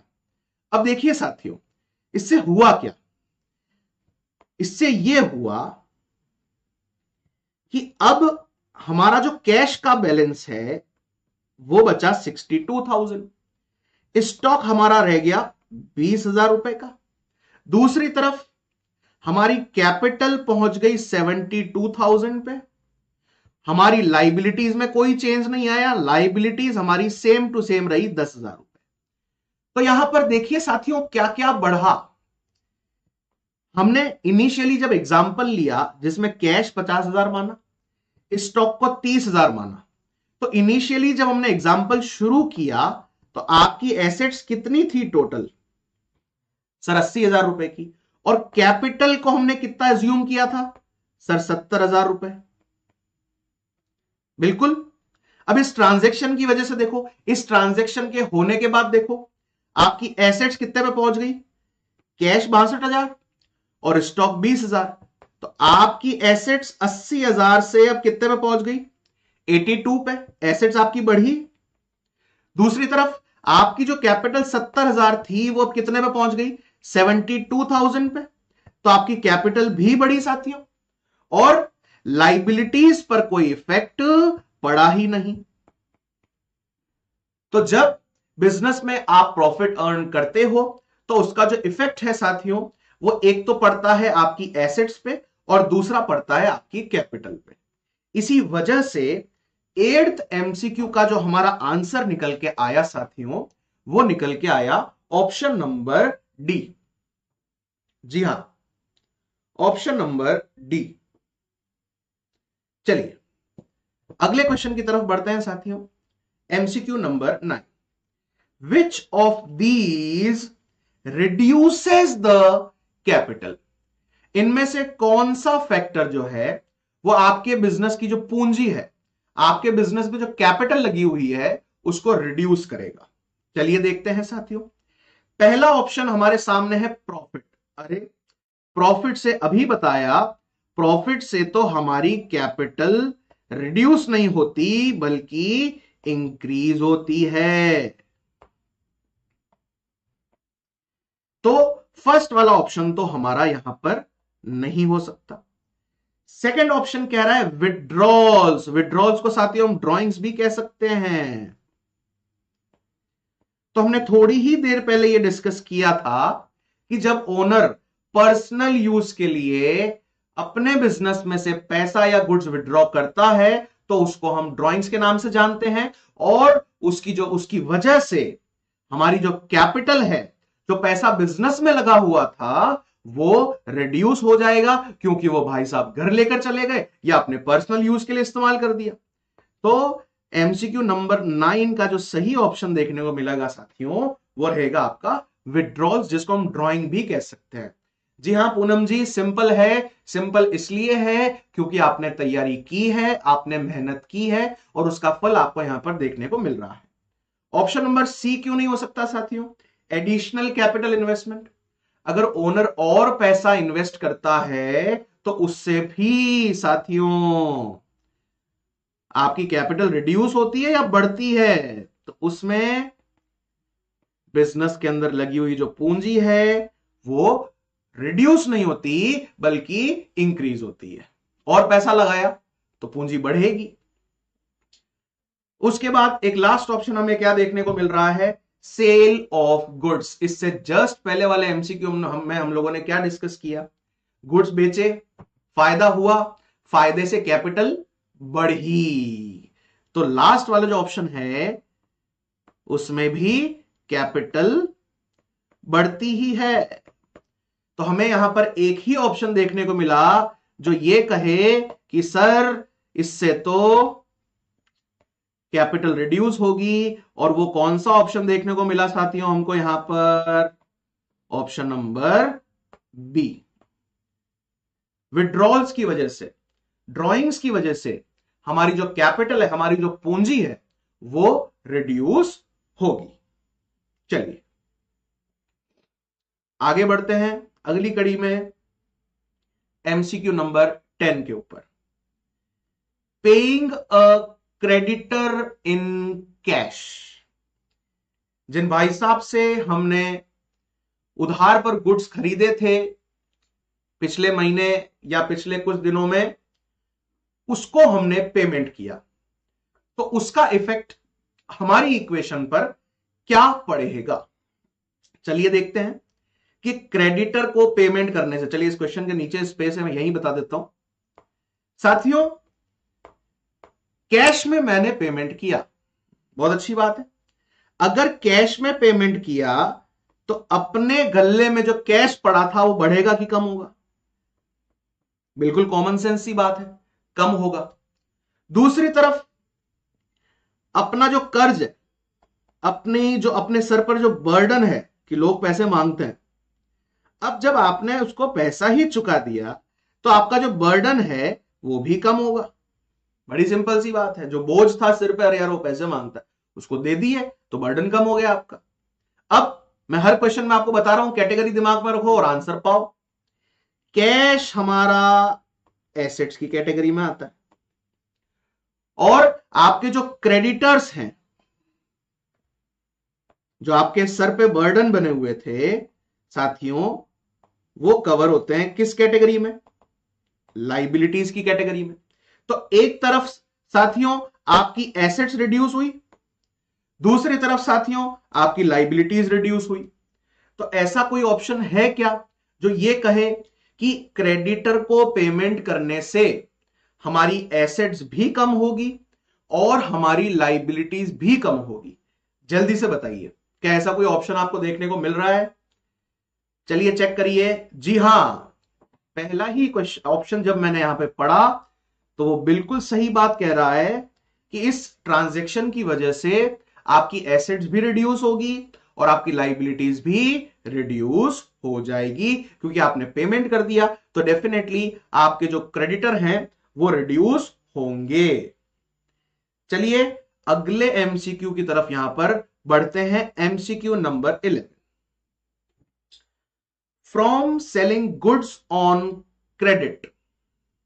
जब हम उधार पर गुड्स बेचते हैं तो उसका हमारी इक्वेशन पर क्या फर्क पड़ता है? साथियों मैं एक बार आपको फिर याद दिला देता हूं, मैं डेफिनेटली आपको डेली एमसीक्यूज इस क्लास में करवा रहा हूं, पर अगर एमसीक्यूज पे कॉन्फिडेंस ना आ रहा हो तो आपके कंटेंट कवरेज में कमी रह गई है। कंटेंट को पूरे अच्छे तरीके से, वेद जी कह रहे हैं लेखांकन मानक को भी पढ़ाइएगा सर प्लीज। वेद जी मैंने लेखांकन मानक अकाउंटिंग स्टैंडर्ड्स की एमसीक्यूज का जो सेशन है वो ऑलरेडी ले लिया है। आप हमारे पुराने 2-3 दिन पहले वाले वीडियोस को चेक करें, अकाउंटिंग स्टैंडर्ड्स के एमसीक्यूज में करवा चुका हूं। जी हां, अब मैं बात कर रहा था अगर कंटेंट में कमी रह गई है तो जबरदस्ती जोश में आके डायरेक्ट एमसीक्यू सॉल्व नहीं करने हैं। पहले आरपीएससी अड्डा की एप्लीकेशन को डाउनलोड करो, उस पे आरपीएससी अड्डा फर्स्ट ग्रेड कॉमर्स लेक्चरर का जो कोर्स है उसको ज्वाइन करो, अच्छे से उस पर पढ़ो और फिर एमसीक्यूज की प्रैक्टिस करो। और अगर आप उन साथियों में से हैं जिन्होंने अच्छे से कंटेंट कवर कर लिया है, अब सिर्फ एमसीक्यूज की प्रैक्टिस की जरूरत है, तो आप लोग इस वीडियो के माध्यम से एमसीक्यूज को सॉल्व कर सकते हैं। और एक आखिरी और इंपॉर्टेंट बात, अगर टेबल पर बुक गलत है, गलत बुक से तैयारी कर रहे हो, तो रिजल्ट के दिन अपने आप को ये इमेजिन करो, उतरे हुए चेहरे से दुनिया भर में ये कह के घूमोगे, मेरी तो किस्मत खराब थी, मेरा पेपर तो अच्छा हुआ, मैंने खूब तैयारी की, मैं तो 10-10 घंटे पढ़ा, मैं तो रात रात भर जगा, मैंने ये किया, मैं जिम नहीं गया, मैंने ये नहीं किया, मैंने वो नहीं किया। ये सब बातें धरी की धरी रह जाएगी। गलत कंटेंट, अधूरा कंटेंट, कम एमसीक्यू, नया सिलेबस, ये सारी चीजें आपको इधर उधर नहीं जाना। इसके लिए आपको सिर्फ और सिर्फ आरपीएससी अड्डा की फर्स्ट ग्रेड कॉमर्स लेक्चरर की बुक को खरीदना है और उसी से पढ़ना है। ठीक है, चलिए अगले एमसीक्यू पे चलते हैं हम लोग। यहां पर साथियों, जब हम उधार पर गुड्स बेचते हैं तो उसका हमारी इक्वेशन पर क्या इफेक्ट पड़ेगा साथियों, चलिए देखते हैं। अगर हमने उधार पर गुड्स खरीदे, बहुत अच्छी बात है, तो अपने पास गोडाउन के अंदर जो स्टॉक है वो बढ़ेगा कि नहीं बढ़ेगा? बिल्कुल बढ़ेगा। और दूसरी तरफ आपने इन गुड्स को उधार पे खरीदा है, ओ हो, उधार पे खरीदा है साथियों, तो आपका बर्डन बढ़ेगा, आपके सिर के ऊपर लोड बढ़ेगा। और साथियों, जिससे हम उधार पे गुड्स खरीदते हैं उस व्यक्ति को हम बड़े प्यार से हे क्रेडिटर कहते हैं। मतलब कर्ज, बर्डन या कहें आपके जो क्रेडिटर है वो बढ़ेंगे। अब कैटेगराइजेशन से 2 मिनट में आंसर निकल जाता है। स्टॉक आप किस कैटेगरी में कंसीडर करते हैं हम सब जानते हैं बड़े अच्छे से, एसेट्स। दूसरी तरफ अच्छा, सॉरी, माय मिस्टेक, मैंने यहां पर गुड्स खरीदना पढ़ लिया, बल्कि यहां पर आया क्या साथियों, गुड्स को बेचने की बात हो रही है, बेचने की बात हो रही है भाई साहब, खरीदने की नहीं, माफ कीजिएगा, यहां पे हम गुड्स बेचने की बात कर रहे हैं। अगर साथियों हम गुड्स बेचेंगे तो गोडाउन में पड़ा हुआ जो हमारा माल है साथियों वो कम हो जाएगा। होगा या नहीं होगा? होगा। चलिए मान लेते हैं, ऊपर वाला एग्जांपल ही ले लें हम लोग। 10,000 का खरीदा हुआ माल हमने बेचा, तो हमारा जो स्टॉक है, गोडाउन में पड़ा वाला जो माल है वो रिड्यूस होगा। दूसरी तरफ आपके पास पैसा तो आया नहीं है, आपने ये गुड्स बेचे हैं उधार पे। उधार पे जब हम गुड्स बेचते हैं साथियों, तुरंत उस व्यक्ति का नाम डायरी में लिखो भैया। जिस व्यक्ति को हमने उधार पे गुड्स बेचे हम उनको डेटर के नाम से जानते हैं, बहुत अच्छी बात है। हमारे डेटर बढ़ेंगे, हम उससे पैसा मांगते हैं, डायरी में उसका नाम मैंने लिखा, जोड़ा। 12,000 में मान लिया मैंने गुड्स बेचे हैं उसको, तो मैं उन भाई साहब से 12,000 रुपए मांगता हूं, ऐसा अपनी बुक्स में लिखूंगा डेटर के नाम से।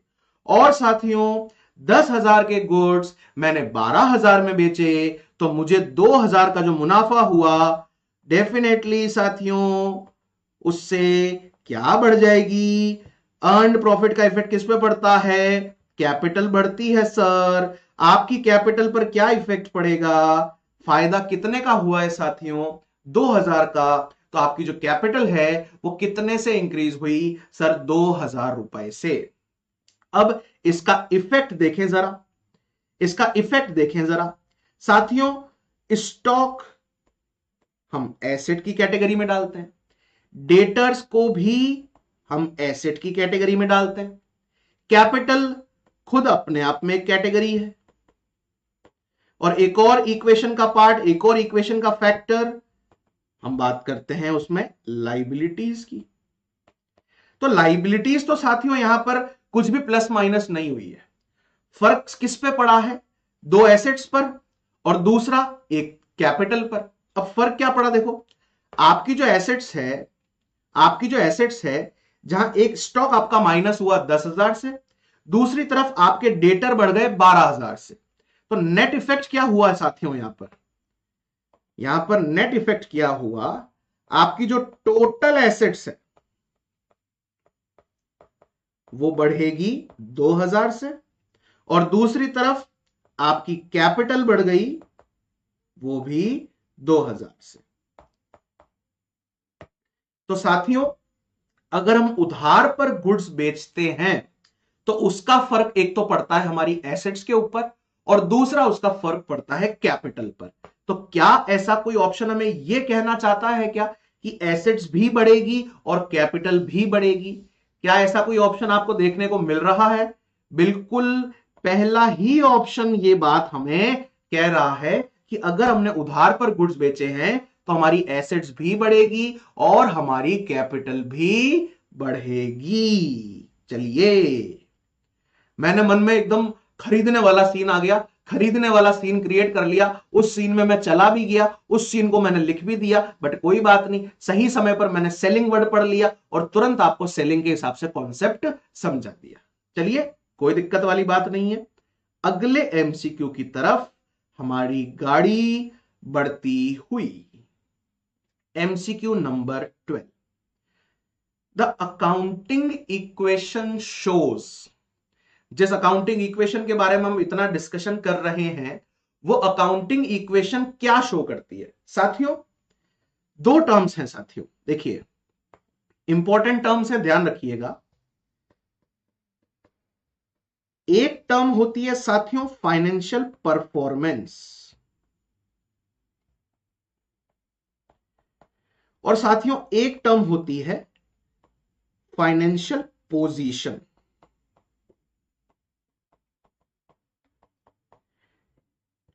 एक होती है आपकी फाइनेंशियल परफॉर्मेंस और दूसरी होती है साथियों आपकी फाइनेंशियल पोजीशन। फाइनेंशियल परफॉर्मेंस का मतलब होता है साथियों आपके बिजनेस का प्रॉफिट या लॉस, जो भी परफॉर्मेंस आपकी रही, आपने कमाया या गवाया। और फाइनेंशियल पोजीशन का मतलब है आपके बिजनेस की एसेट्स और लाइबिलिटीज की बात। जब हम कहते हैं financial position of a business, इसका मतलब हम उस बिजनेस की एक पर्टिकुलर डेट पर एसेट्स और लाइबिलिटीज की पोजीशन को चेक कर रहे हैं। यहां पर लाइबिलिटीज के अंदर साथियों कैपिटल और लाइबिलिटीज दोनों आती है। Is it clear? तो एमसीक्यू नंबर 12 का आंसर मैंने भी आपको एक छोटा सा कॉन्सेप्ट समझाया, उसी से आप आंसर पर पहुंच गए होंगे। यही तरीका है आरपीएससी अड्डा के प्लेटफॉर्म का, यही फायदा है आरपीएससी अड्डा के यूट्यूब चैनल पर मेरे साथ एमसीक्यू सॉल्व करने का। और इस फायदे को आप लेते रहिए, क्लास में बने रहिए। बुक फटाफट से खरीद लेना अगर आपने नहीं खरीदी है तो। MCQ number 12, the accounting equation क्या शो करती है? क्या वो प्रॉफिट और लॉस शो करती है? जी नहीं। क्या फाइनेंशियल पोजीशन मतलब एसेट्स और लाइबिलिटीज की पोजीशन? डेफिनेटली 100%। हमारी जो अकाउंटिंग इक्वेशन है वो एसेट्स और लाइबिलिटीज की बात करती है, और एसेट्स का लाइबिलिटीज का मतलब फाइनेंशियल पोजीशन की बात करती है। Is it clear? तो ऑप्शन नंबर बी जो है साथियों वो बिल्कुल करेक्ट आंसर के रूप में आ चुका है। सी ऑप्शन नहीं हो सकता, सिर्फ बिजनेस की एसेट्स के बारे में नहीं बात करती इक्वेशन, लाइबिलिटीज और कैपिटल की भी बात करती है। ऑप्शन डी भी नहीं हो सकता क्योंकि ऑप्शन डी कह रहा है कि सिर्फ लाइबिलिटीज की बात करती है। जी नहीं। तो एमसीक्यू नंबर 12 का सटीक और सही आंसर हमें देखने को मिला ऑप्शन नंबर बी। चलिए अगले क्वेश्चन की तरफ बढ़ते हैं।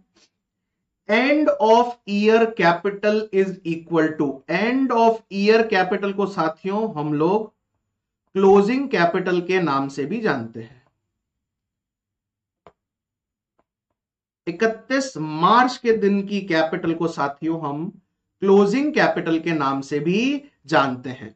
तो आपसे यहां पर पूछा गया है कि क्लोजिंग कैपिटल कैसे निकाली जाती है।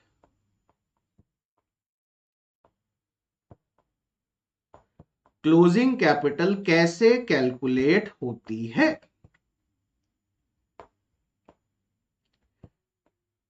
And of year capital is closing capital, और वो कैसे कैलकुलेट की जाती है? साथियों इसके लिए एक सिंपल सी बात ध्यान में रखो। ये तो हो गई 31 मार्च की बात, साल की एंडिंग की बात। अगर मैं तुमको लेकर चलूं साल की शुरुआत में, अगर मैं तुमसे बात करूं 1 अप्रैल की, जब साल शुरू होता है, तो साथियों उस कैपिटल को आप सब किस नाम से जानते हैं? बड़े प्यार से, ओपनिंग कैपिटल। जब साल शुरू होता है, जब साल की बिगिनिंग होती है, तो 1 अप्रैल की जो कैपिटल होती है साथियों, उसको हम ओपनिंग कैपिटल के नाम से जानते हैं। मतलब साल के पहले दिन बिजनेस में लगी हुई कैपिटल। ओके, अब अगर साथियों देखो, रटने की कोई जरूरत नहीं है, सिंपल सा मीनिंग है।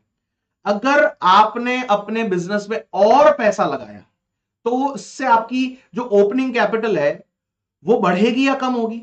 बिल्कुल कॉमन सेंस सी बात है। और पैसा अगर लगाया तो कैपिटल बढ़ेगी। इसमें मैंने क्या ऐड कर दिया? एडिशनल कैपिटल साथियों।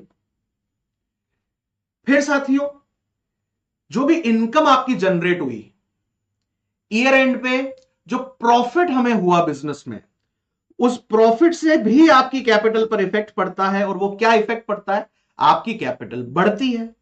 तो साथियों, मैं यहां दोनों टर्म्स लिख रहा हूं, प्रॉफिट भी लिख रहा हूं और इनकम भी लिख रहा हूं, जो आपकी कैपिटल को बढ़ाते हैं। अब ऐसे कौन कौन से आइटम्स हैं जो कैपिटल को, जो हमारी पूंजी को कम करते हैं साथियों? उनको हटा देते हैं। पहला, ड्रॉइंग्स, जिसको साथियों हम विथड्रॉल्स भी कह सकते हैं। ऊपर अभी एक इसी से रिलेटेड एमसीक्यू आया था। और अगर बिजनेस में अगर किस्मत खराब हुई तो लॉस भी कह सकते हैं, या कोई खर्चा अगर होता है तो उसका भी इफेक्ट साथियों डायरेक्टली और इनडायरेक्टली हमारी पूंजी, हमारी कैपिटल पर पड़ता है। तो इन्हीं सबको प्लस माइनस करने के बाद साथियों, ईयर एंड पे जो कैपिटल हमारी निकल के आती है, उसको हम बड़े प्यार से साथियों क्या कहते हैं? उसको कहते हैं साथियों हम क्लोजिंग कैपिटल। और हमसे इस क्वेश्चन में यही पूछा गया है कि क्लोजिंग कैपिटल कैसे निकल कर आती है। ऑप्शंस हमारे सामने दे रखे हैं। मैंने आपको एक कॉन्सेप्ट अभी साइड में समझाया, इसका इस्तेमाल करते हुए क्या आप लोग इस क्वेश्चन का आंसर दे सकते हैं? जल्दी से चेक करिए साथियों, जल्दी से चेक करिए। ऑप्शन नंबर ए क्या कहना चाह रहा है? Opening capital minus withdrawals, okay, minus profit. ये बात यहां गलत हो गई साथियों, क्योंकि प्रॉफिट तो ऐड होता है, प्रॉफिट से तो कैपिटल का अमाउंट बढ़ता है, प्लस होना चाहिए, ये चीज गलत है। Option number B, opening capital plus withdrawals, ये बात बिल्कुल गलत है। ड्रॉइंग से कैपिटल बढ़ती नहीं बल्कि रिड्यूस होती है, तो ऑप्शन बी भी हमारा आंसर नहीं हो सकता। ऑप्शन नंबर सी चेक कर लेते हैं, opening capital plus profit, okay है, माइनस ड्रॉइंग्स, दोनों ही साइंस बिल्कुल सही है। तो ऑप्शन नंबर सी जो है साथियों, वो हमारा यहां पर सही ऑप्शन देखने को मिलता हुआ। और ऑप्शन नंबर डी साथियों हमसे क्या कहना चाह रहा है? Total assets minus total liabilities. अगर आपके पास एसेट्स और लाइबिलिटीज की वैल्यू है क्लोजिंग वाली, कौन सी वैल्यू होनी चाहिए हमारे पास? Closing assets. और अगर हमारे पास क्लोजिंग लाइबिलिटीज है, तो हम इक्वेशन से डेफिनेटली क्लोजिंग कैपिटल निकाल पाएंगे। पर एक और कमी यहां पर ऑप्शन डी में क्या है कि total assets minus total liabilities. अब टोटल लाइबिलिटीज की अगर बात करूं मैं, तो टोटल लाइबिलिटीज में तो कैपिटल खुद भी आती है और लाइबिलिटीज भी आती है। अब उसमें से कैपिटल कितनी है, लाइबिलिटीज कितनी है, अगर ये वैल्यूज हमारे पास नहीं है तो हम कैपिटल नहीं निकाल पाएंगे। इसलिए ऑप्शन नंबर डी भी यहां पर नहीं हो सकता। तो इस क्वेश्चन का बिल्कुल सही आंसर क्लोजिंग कैपिटल के लिए हमको ऑप्शन नंबर सी को चुनना पड़ा। क्लियर है? चलिए आगे बढ़ते हैं अगले क्वेश्चन पर, एमसीक्यू नंबर 14 पर। After paying the creditor 20,000, the assets are 4,80,000 and liabilities की जो वैल्यू है आपकी वो है 1,60,000। अब आपसे ये पूछा जा रहा है what will the capital be. हम बहुत प्यार से इक्वेशन जानते हैं साथियों, assets is equal to capital plus liabilities. Okay, अब after paying the creditor, the आपकी एसेट्स की वैल्यू कितनी पहुंच गई? 4,80,000। ये लीजिए, एसेट्स की वैल्यू मैंने एसेट्स के नीचे लिख दी। कैपिटल हमें निकालनी है तो इसको मैं एज इट इज लिख रहा हूं, प्लस लाइबिलिटीज की वैल्यू हमको क्रेडिटर्स को पे करने के बाद की दे रखी है, वो दे रखी है 1,60,000 रुपए। अब ये इक्वेशन एक 6 क्लास का बच्चा भी सॉल्व कर सकता है साथियों।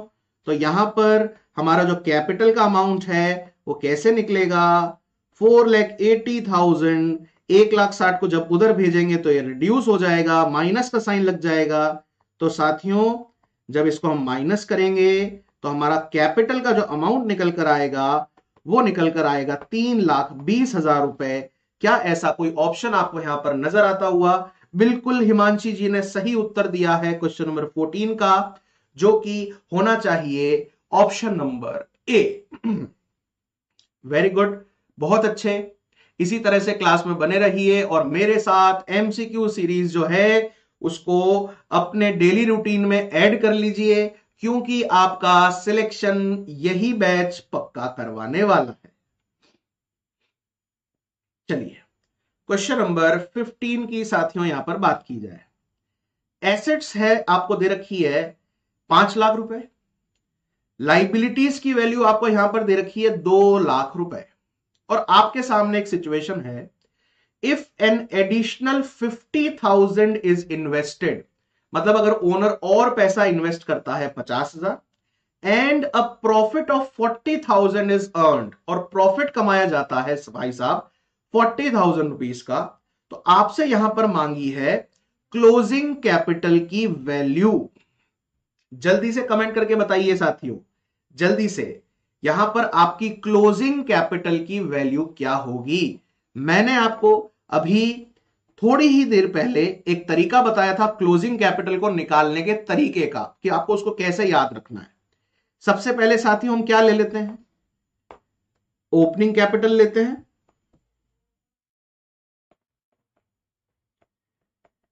ओपनिंग कैपिटल में साथियों मैंने आपको क्या 2 आइटम्स बताए थे जिनको ऐड किया जाता है? एक लेते हैं साथियों हम एडिशनल कैपिटल, दूसरा आइटम साथियों हम प्रॉफिट को ऐड करते हैं। लेस में भी मैंने आपको 2 आइटम बताए थे साथियों, एक बताया था ड्रॉइंग्स और दूसरा बताया था बिजनेस में हो चुका लॉस। तो इसी सिस्टम से हम निकाल पाते हैं क्लोजिंग कैपिटल। अब साथियों इस एमसीक्यू में जो है हमें ओपनिंग कैपिटल कहीं भी देखने को नहीं मिल रही है, पर कहीं ना कहीं क्वेश्चन में कुछ डेटा ऐसा है जिसकी मदद से हम आसानी से ओपनिंग कैपिटल निकाल सकते हैं। किस तरह से निकाल सकते हैं साथियों? अगर हम लोग एसेट्स में से, जो कि है 5 लाख, उसमें से लाइबिलिटीज अगर हटा दें तो बचा हुआ जो अमाउंट है वो डेफिनेटली साथियों क्या कहलाता है? कैपिटल। तो ओपनिंग कैपिटल हमें यहां पर मिल गई 3 लाख रुपए में। दूसरी तरफ अब देखते हैं इस फॉर्मूले का यूज हम लोग कर पाते हैं क्या। आपको दे रखी है एडिशनल कैपिटल जो ओनर ने लगाई, तो साथियों एडिशनल कैपिटल जो ओनर लगाता है उसको हम हमारी ओपनिंग कैपिटल में जोड़ते हैं। तो 3 लाख रुपए में क्या जुड़ गया साथियों? 50,000 रुपए। And a profit of 40,000 is earn, profit को भी साथियों हम लोग ओपनिंग कैपिटल में ऐड करते हैं। इसके अलावा कुछ भी डेटा हमारे पास क्वेश्चन में नहीं है साथियों। तो इन्हीं तीन को हमें प्लस करके हमारी क्लोजिंग कैपिटल निकालनी पड़ेगी। और इन तीनों को जब हम जोड़ेंगे साथियों तो क्या वैल्यू निकल के आएगी? ये वैल्यू निकल के आएगी 3,90,000 रुपए, जो कि है इस बिजनेस की क्लोजिंग कैपिटल, और वही हमसे पूछी थी साथियों। तो 3,90,000 रुपए हमें देखने को मिल रहे हैं ऑप्शन नंबर ए में। क्लियर है? बिल्कुल सही आंसर। बहुत अच्छे, बहुत बढ़िया साथियों, बने रहिए, सिलेक्शन की तरफ बढ़ते रहिए। आपका सिलेक्शन पक्का, क्योंकि आप तैयारी कर रहे हैं आरपीएससी अड्डा के साथ। एमसीक्यू नंबर 16 की तरफ बढ़ते हैं साथियों। The owner invested ₹50,000 in machine in the business. Owner ने अपने बिजनेस में कैश की जगह मशीन यहां पर इन्वेस्ट कर दी। घर पर पड़ी हुई होगी उसके पास, वो मशीन उसने बिजनेस को दे दी। लो जी बिजनेस जी, अब आपके दिमाग में आएगा क्वेश्चन, लो जी बिजनेस जी क्या होता है सर? बिजनेस तो उसी का है। अरे भाई साहब, बिजनेस एंटिटी कॉन्सेप्ट मैंने आपको पढ़ाया था अकाउंटिंग प्रिंसिपल्स की क्लास में, जो कि क्या कहता है, बिजनेस को एक सेपरेट आइडेंटिटी कंसीडर किया जाएगा, ओनर को सेपरेट। ट्रांजैक्शंस किसके पॉइंट ऑफ व्यू से रिकॉर्ड किए जाएंगे? बिजनेस के। तो यहां पर बिजनेस के पास तो मशीन आई भाई साहब, तो यहां पर बिजनेस के पास तो मशीन आई। मशीन आई बोले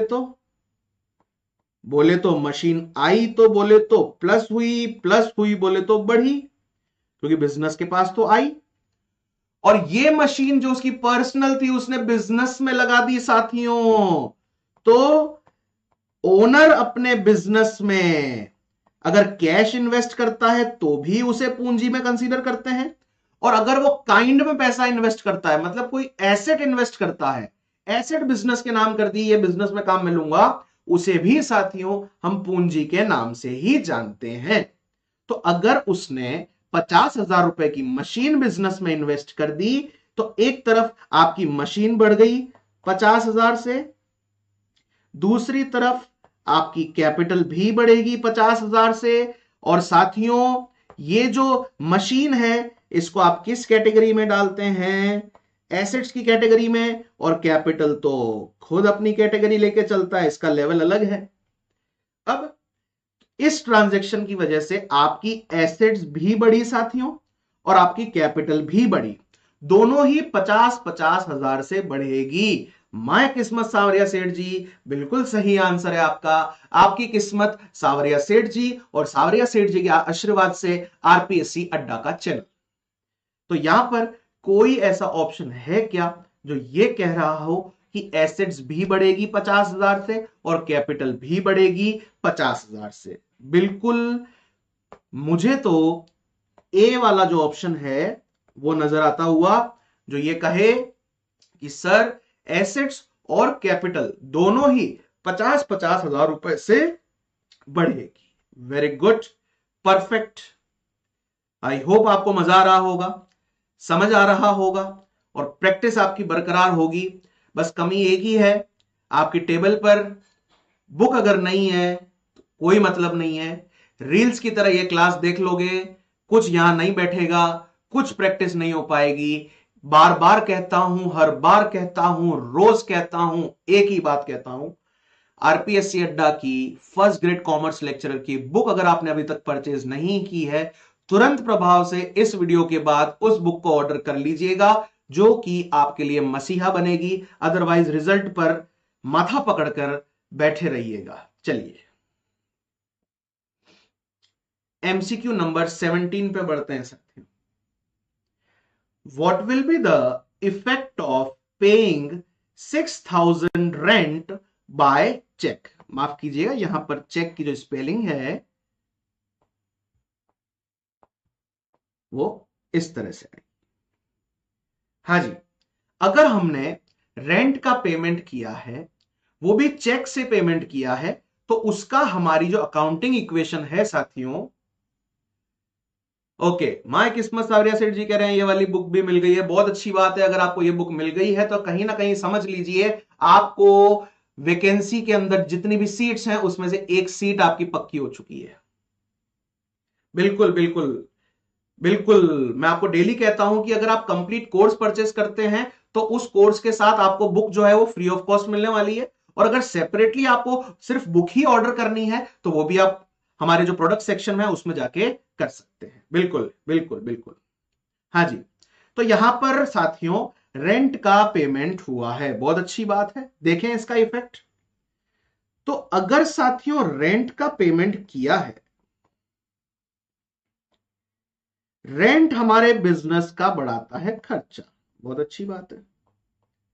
और साथियों अगर खर्चा बढ़ेगा तो खर्चे का इफेक्ट साथियों इनडायरेक्टली खर्चों की वजह से हमारी जो कैपिटल है उस पर क्या इफेक्ट पड़ता है साथियों?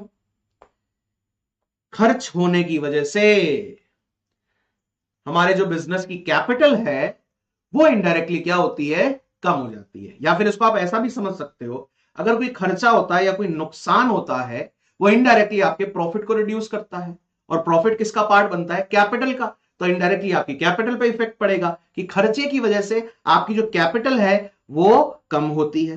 तो एक तरफ तो साथियों ये जो रेंट का पेमेंट आपने किया है ये आपकी कैपिटल को कम कर देगा 6,000 रुपए से। दूसरी तरफ आपने इसका पेमेंट चेक से किया है। चेक से अगर पेमेंट करते हैं साथियों तो हमारा जो बैंक बैलेंस है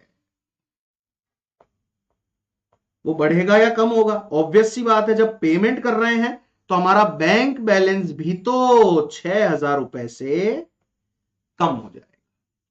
और बैंक बैलेंस को साथियों आप किस कैटेगरी में डालते हैं? बच्चा बच्चा जानता है कॉमर्स का कि बैंक बैलेंस को हम एसेट्स की कैटेगरी में डालते हैं। तो साथियों इस ट्रांजैक्शन का इफेक्ट किस किस पे पड़ा? सर एक तो हमारी एसेट्स कम हो गई, दूसरी तरफ हमारी कैपिटल भी 6,000 रुपए से कम हो गई, क्योंकि खर्चे का इनडायरेक्ट इफेक्ट हमारी कैपिटल पर, हमारी पूंजी पर ही पड़ता है। तो क्या ऐसा कोई ऑप्शन है जो आपसे यह कह रहा हो कि इस ट्रांजैक्शन की वजह से आपकी एसेट्स भी 6,000 से कम होगी और आपकी कैपिटल भी 6,000 रुपए से डिक्रीज होगी? पहला ही ऑप्शन, एसेट्स भी डिक्रीज होगी 6,000 से, इक्विटी, इक्विटी माने कैपिटल भी आपकी डिक्रीज होगी। साथियों मैंने आपको थोड़ी देर पहले बताया था कि इक्विटी को कैपिटल भी कहा जाता है। तो इस ट्रांजैक्शन में हमारी एसेट भी डिक्रीज हुई साथियों 6,000 से, और हमारी जो कैपिटल है वो भी 6,000 रुपए से डिक्रीज होगी। चलिए अगली कड़ी में देखते हैं हम लोग यहां पर क्वेश्चन नंबर 18। इनमें से कौन सा ऐसा ट्रांजैक्शन है जो हमारी एसेट्स को भी डिक्रीज करेगा और हमारी कैपिटल को भी डिक्रीज करेगा? जल्दी से चेक करके मुझे फटाफट से कमेंट सेक्शन में अपना आंसर दें, जल्दी से, फास्ट। इनमें से ऐसा कौन सा ट्रांजैक्शन है जो आपकी एसेट्स को और कैपिटल को दोनों को कम करेगा, दोनों को डिक्रीज करेगा, दोनों को रिड्यूस करेगा? चेक करिए फटाफट से। ऑप्शन नंबर ए साथियों क्या कह रहा है? Option number A, purchasing goods for cash. साथियों अगर आपने गुड्स खरीदे हैं वो भी कैश का पेमेंट करके, तो एक तरफ तो आपके पास गुड्स आए, दूसरी तरफ आपका कैश गया, दोनों ही साथियों एसेट्स की कैटेगरी में आते हैं। एसेट्स की वैल्यू पर कोई चेंज नहीं आएगा। तो यहां पर ऑप्शन नंबर ए जो है वो हमारा आंसर नहीं हो सकता, क्योंकि पहला वाला जो ट्रांजैक्शन है उससे ना तो हमारी एसेट पे कोई फर्क पड़ रहा है, ना हमारी कैपिटल पे कोई फर्क पड़ रहा है, ना हमारी लाइबिलिटी पे कोई फर्क पड़ रहा है। ठीक है। ऑप्शन नंबर बी, जब आप लेबर को, जब आप वर्कर को वेजेस का पेमेंट करते हो तो उसका क्या इफेक्ट है साथियों? जब हम वेजेस का पेमेंट करते हैं तो एक तरफ बढ़ता है हमारा खर्चा। हमारे खर्चे का इफेक्ट किस पे पड़ता है साथियों? हमारी कैपिटल पर। और खर्चों की वजह से इनडायरेक्टली हमारी कैपिटल जो है वो रिड्यूस होती है। दूसरी तरफ पेमेंट किया है तो कैश रिड्यूस हुआ होगा आपका। कैश को हम कंसीडर करते हैं एसेट्स की कैटेगरी में, मतलब आपकी एसेट्स भी डिक्रीज हुई।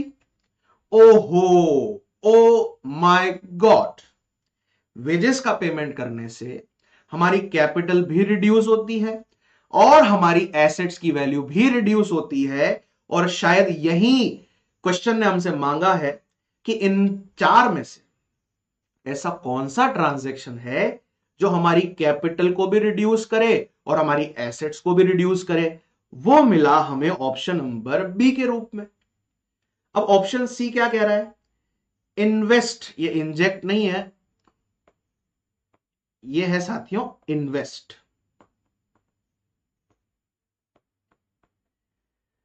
तो जब ओनर और पैसा इन्वेस्ट करता है तो उसका इफेक्ट किस पे पड़ता है साथियों, एक तो कैपिटल बढ़ती है, दूसरी तरफ एसेट बढ़ती है। पर हमें तो डिक्रीज का पूछा है, तो ऑप्शन सी नहीं हो सकता। और लास्ट वाला ऑप्शन क्या कह रहा है, borrowing from a bank, bank से जब लोन लिया साथियों तो उस केस में उसका इफेक्ट क्या पड़ता है साथियों, एक तो हमारा बैंक बैलेंस बढ़ेगा क्योंकि हमने बैंक से लोन लिया तो हमारे खाते में पैसा आया, और दूसरी तरफ आपके सर के ऊपर एक कर्ज बढ़ गया बैंक लोन के नाम से, आपका लाइबिलिटी जिसको हम कह सकते हैं वो बढ़ गई। तो लास्ट वाला जो ट्रांजैक्शन है उसका इफेक्ट तो किस पे पड़ रहा है, एक तो एसेट्स पे पड़ रहा है, आपकी एसेट्स बढ़ रही है, दूसरी तरफ आपकी लाइबिलिटी भी बढ़ रही है। पर क्वेश्चन में हमसे एसेट और लाइबिलिटी की बात नहीं की गई है, क्वेश्चन में हमसे बात की जा रही है एसेट और कैपिटल किस केस में रिड्यूस होगी। तो अगेन ये वाला ऑप्शन भी नहीं हो सकता क्योंकि ये ऑप्शन तो एसेट और लाइबिलिटी की बात कर रहा है। तो option number be paying wages जो है वही हमारी कैपिटल को और एसेट्स को रिड्यूस करेगा। तो एमसीक्यू नंबर 18 का सही आंसर हमें देखने को मिला यहां पर ऑप्शन बी। चलिए अगले एमसीक्यू पे चलते हैं हम लोग।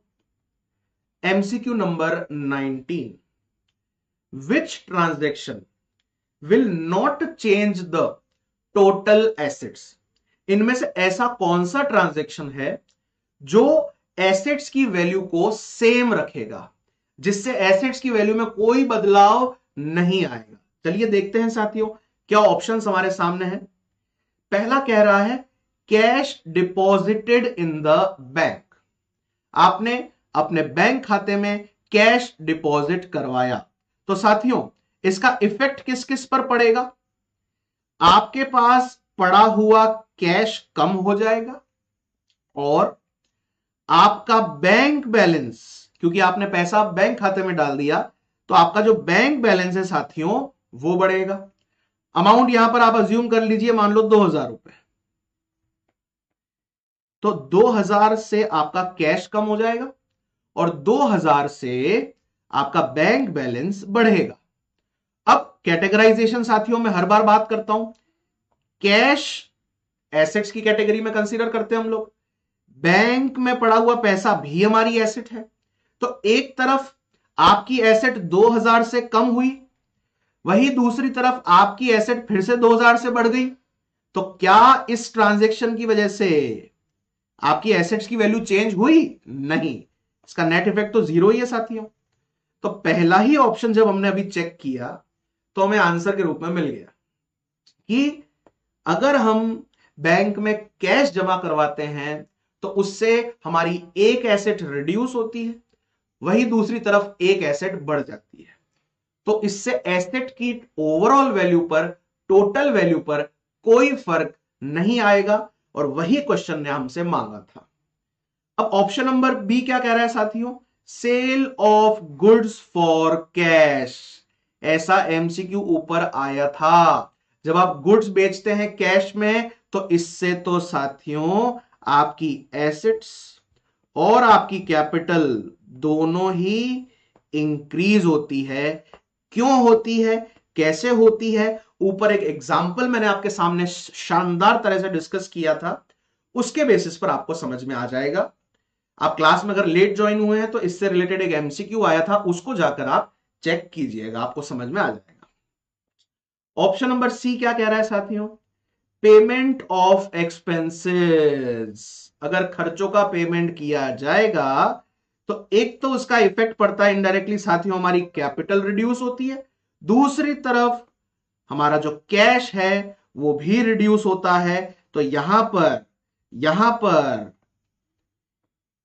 कैश हमारी एसेट्स को रिड्यूस कर रहा है, कैपिटल की खुद की अपनी कैटेगरी है, तो थर्ड वाला जो ऑप्शन है उसकी वजह से तो हमारी एसेट्स जो है वो रिड्यूस हो रही है।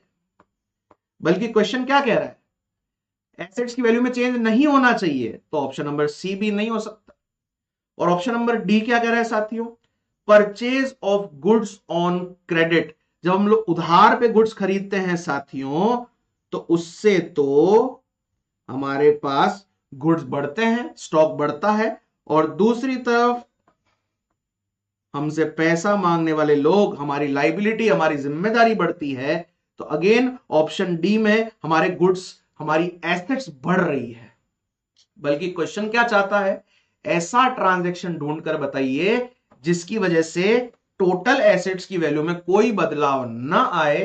तो उसके लिए तो ऑप्शन नंबर ए जो है वो बिल्कुल सही उत्तर के रूप में हमारे सामने है, जिसको हमने चुना। सत्यजीत जी एक बार वापस से पढ़िए क्वेश्चन को, समझिए और फिर आंसर देने की कोशिश कीजिए। चलिए अगली कड़ी में बात करते हैं एमसीक्यू नंबर 20 की। क्या पूछना चाह रहा है, क्या मांग रहा है, अभी देख लेते हैं। Received 20,000 in cash. बहुत अच्छी बात है, जैसे ही हमें यह दिखा पैसा आया है तो हमारे पास भाई साहब क्या बढ़ जाएगा, कैश बढ़ेगा। कैश कितना आया है हमारे पास, 20,000 से, तो आपके पास 20,000 रुपए से कैश बढ़ गया। ठीक है भाई साहब, कहां से आया है, क्यों आया है, received 20,000 in cash from a debtor, okay, जिससे हम मांगते थे, which was written off as a bad debt in last year. वो पैसे जिनको हम पिछले साल नुकसान के रूप में लिख चुके थे, किस्मत से वो पैसा हमारे नसीब की वजह से एकदम से, अरे वो भाग गया था पिछले साल, हमें ना तो फोन उठा रहा है ना उसके घर पे कोई है, तो हमें ये लगा अब ये तो 20,000 भैया डूबे। लास्ट ईयर हमने वो 20,000 रुपए लिख दिया नुकसान, नहीं आएगा ये पैसा। अब किस्मत से क्या होता है, वो इंसान एकदम से, मतलब उसके दिमाग में क्या जचती है कि नहीं मुझे तो ये पैसा देना चाहिए, वो देने आ गया पैसा। ओ हो, खुशी की लहर, जिसको नुकसान मान लिया था आज वो एकदम से पैसा आ गया, बड़ी खुशी हुई। तो साथियों हम पिछले साल उस डेटर का नाम काट चुके थे, हटाओ डायरी से हटा दिया, पेज ही फाड़ दिया उसको बोला जिसपे उसका नाम लिखा हुआ था, मतलब डेटर तो अब है ही नहीं हमारी बुक्स में। तो ये जो पैसा आया इसको फिर डेटर में से तो हम माइनस करेंगे नहीं, क्योंकि लास्ट ईयर कर चुके हैं। क्यों माइनस किया, क्योंकि हमने उसको नुकसान मान के खत्म कर दिया। पर अगर वो किस्मत से पैसा आ चुका है साथियों, तो उसे हम बैड डेट्स रिकवर्ड के नाम से जानते हैं। डूबा हुआ पैसा एकदम से आया, ओ हो मजा ही आ गया। तो साथियों बैड डेट्स रिकवर्ड को हम इनकम की कैटेगरी में कंसीडर करेंगे, रीजन बीइंग लास्ट ईयर आपने उसको नुकसान मान लिया। और अगर बिजनेस में कोई फायदा होता है तो इनडायरेक्टली वो आपकी कैपिटल पर इफेक्ट डालता है, और कैपिटल पर क्या इफेक्ट डालता है, उससे आपकी कैपिटल बढ़ती है। मैंने आपको बताया था थोड़ी देर पहले, खर्चों का इनडायरेक्ट इफेक्ट हमारी कैपिटल रिड्यूस होती है, और अगर कोई इनकम होती है तो उससे इनडायरेक्टली हमारी कैपिटल बढ़ती है। रीजन बीइंग इनकम बढ़ेगी तो प्रॉफिट बढ़ेगा, और प्रॉफिट किसका पार्ट बनता है, कैपिटल का। तो इनकम जब होगी तो उसका इनडायरेक्ट इफेक्ट हमारी कैपिटल पर पड़ेगा और हमारी कैपिटल बढ़ेगी। तो इस ट्रांजैक्शन में एक तरफ आपका कैश बढ़ा साथियों, दूसरी तरफ आपकी कैपिटल बढ़ेगी 20,000 से। कैश को हम सब जानते हैं एसेट्स की कैटेगरी में डाला जाता है, और कैपिटल तो खुद अपने आप में एक कैटेगरी है।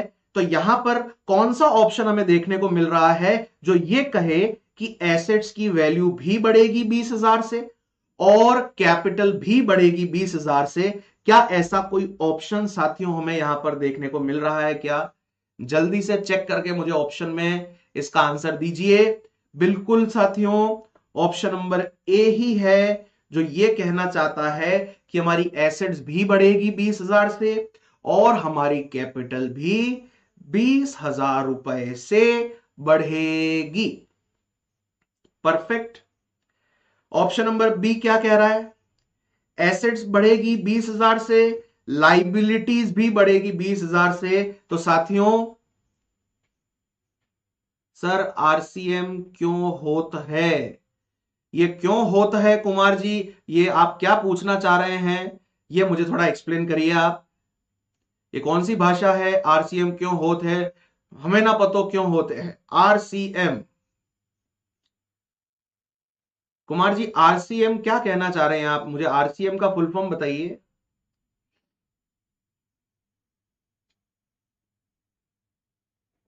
हाँ जी, तो ऑप्शन नंबर बी क्या कह रहा है? एसेट्स भी बढ़ेगी और लाइबिलिटीज भी बढ़ेगी। साथियों, लाइबिलिटी कैसे बढ़ सकती है जब आपके पास पैसा आ रहा है? तो ऑप्शन बी हो ही नहीं सकता।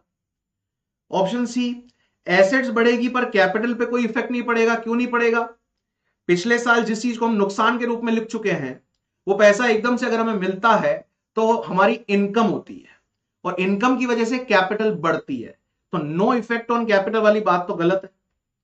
और ऑप्शन नंबर डी क्या कह रहा है कि हमारी इक्वेशन पे कोई चेंज नहीं आएगा। अरे कैसे नहीं आएगा भाई साहब?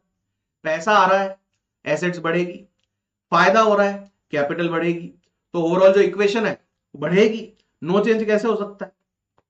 तो ऑप्शन नंबर डी जो है वो भी नहीं हो सकता और ऑप्शन नंबर ए 100% हो सकता है।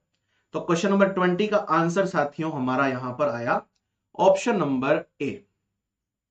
तो आज की क्लास में हम लोगों ने अकाउंटिंग इक्वेशन क्या होती है उसके बारे में देखा। Sir RCM, okay Kumar ji, आप आरसीएम आरसीएम आरसीएम लिखे, बहुत अच्छी बात है। जय आरसीएम जय आरसीएम, पर आरसीएम का फुल फॉर्म आप नहीं बता पा रहे हैं और आप इसको ढंग से भी नहीं लिख पा रहे हैं। बहुत अच्छी बात है, आरसीएम आरसीएम। हाँ जी, तो यहां पर जैसा कि आप लोगों ने देखा, आज की क्लास थी साथियों हमारी अकाउंटिंग इक्वेशन से रिलेटेड और उससे रिलेटेड एमसीक्यूज, जिसमें पहले हम लोगों ने ये चेक कर लिया कि अकाउंटिंग इक्वेशन क्या होती है, क्यों होती है, कहां से आई, इसका फर्क क्या पड़ता है। फिर उसके बाद साथियों हमने बात की कोई भी अपडेट अगर आपको रिक्वायर्ड है, इस वीडियो के नीचे डिस्क्रिप्शन के अंदर हमारा आपको व्हाट्सएप चैनल का जो लिंक है वो आपको मिल जाएगा। डेफिनेटली आपको उसको ज्वाइन करना चाहिए अगर आप रेगुलरली जो आने वाली सरकार की वैकेंसीज है उसका अपडेट पाना चाहते हैं, फ्री नोट्स की पीडीएफ अगर आप पाना चाहते हैं, और रेगुलर क्लासेस का जो अपडेट है, कब क्लासेस लगेगी, किस सब्जेक्ट की कितने बजे से कितनी बजे तक है, क्या है, वो सारी डिटेल्स, मतलब कुल मिला के न्यूज के फॉर्म में वो ग्रुप एक तरह से न्यूज चैनल समझ लो जो आपको आपसे रिलेटेड रेगुलर बेसिस पे इंफॉर्मेशन प्रोवाइड करता है। साथ ही ये जो व्हाट्सएप ग्रुप हमारा है, इसमें एवरी सैटरडे हम इस ग्रुप को ओपन चैट के लिए एक्सेस देते हैं, जिसमें आप एक दूसरे से कोई भी डिस्कशन, कुछ भी अगर आपको सजेशन देना हो, पूछना हो सॉरी, तो वो आप इजीली कर सकते हैं। किसी क्वेश्चन को लेके आपको कुछ डिस्कशन करना है तो वो आप इस पे कर सकते हैं। साथ ही मैंने आपको बताया था, एक बार मैं आपको फिर बता देता हूं, कंप्लीट कोर्स अगर आपको ज्वाइन करना है तो आपको आरपीएससी अड्डा की एप्लीकेशन को डाउनलोड करना होगा, जिसपे आपको first grade RPSC first grade commerce lecturer का जो कंप्लीट कोर्स है वो मिल जाएगा मात्र 3,500 में और उसके साथ बुक भी आपको फ्री ऑफ कॉस्ट मिलेगी।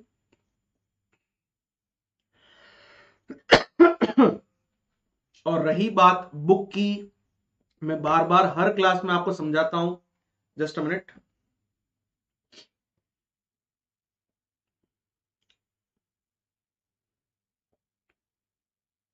देखिए, मैं तो खांसी की वजह से जो आंसू आए हैं उनको पोंछ रहा हूं, बट रिजल्ट के दिन सिलेक्शन न होकर जो आंसू आपके आएंगे उसको पोंछने के लिए हमारे पास रुमाल तो नहीं है, पर हमारे पास आरपीएससी अड्डा की बुक है।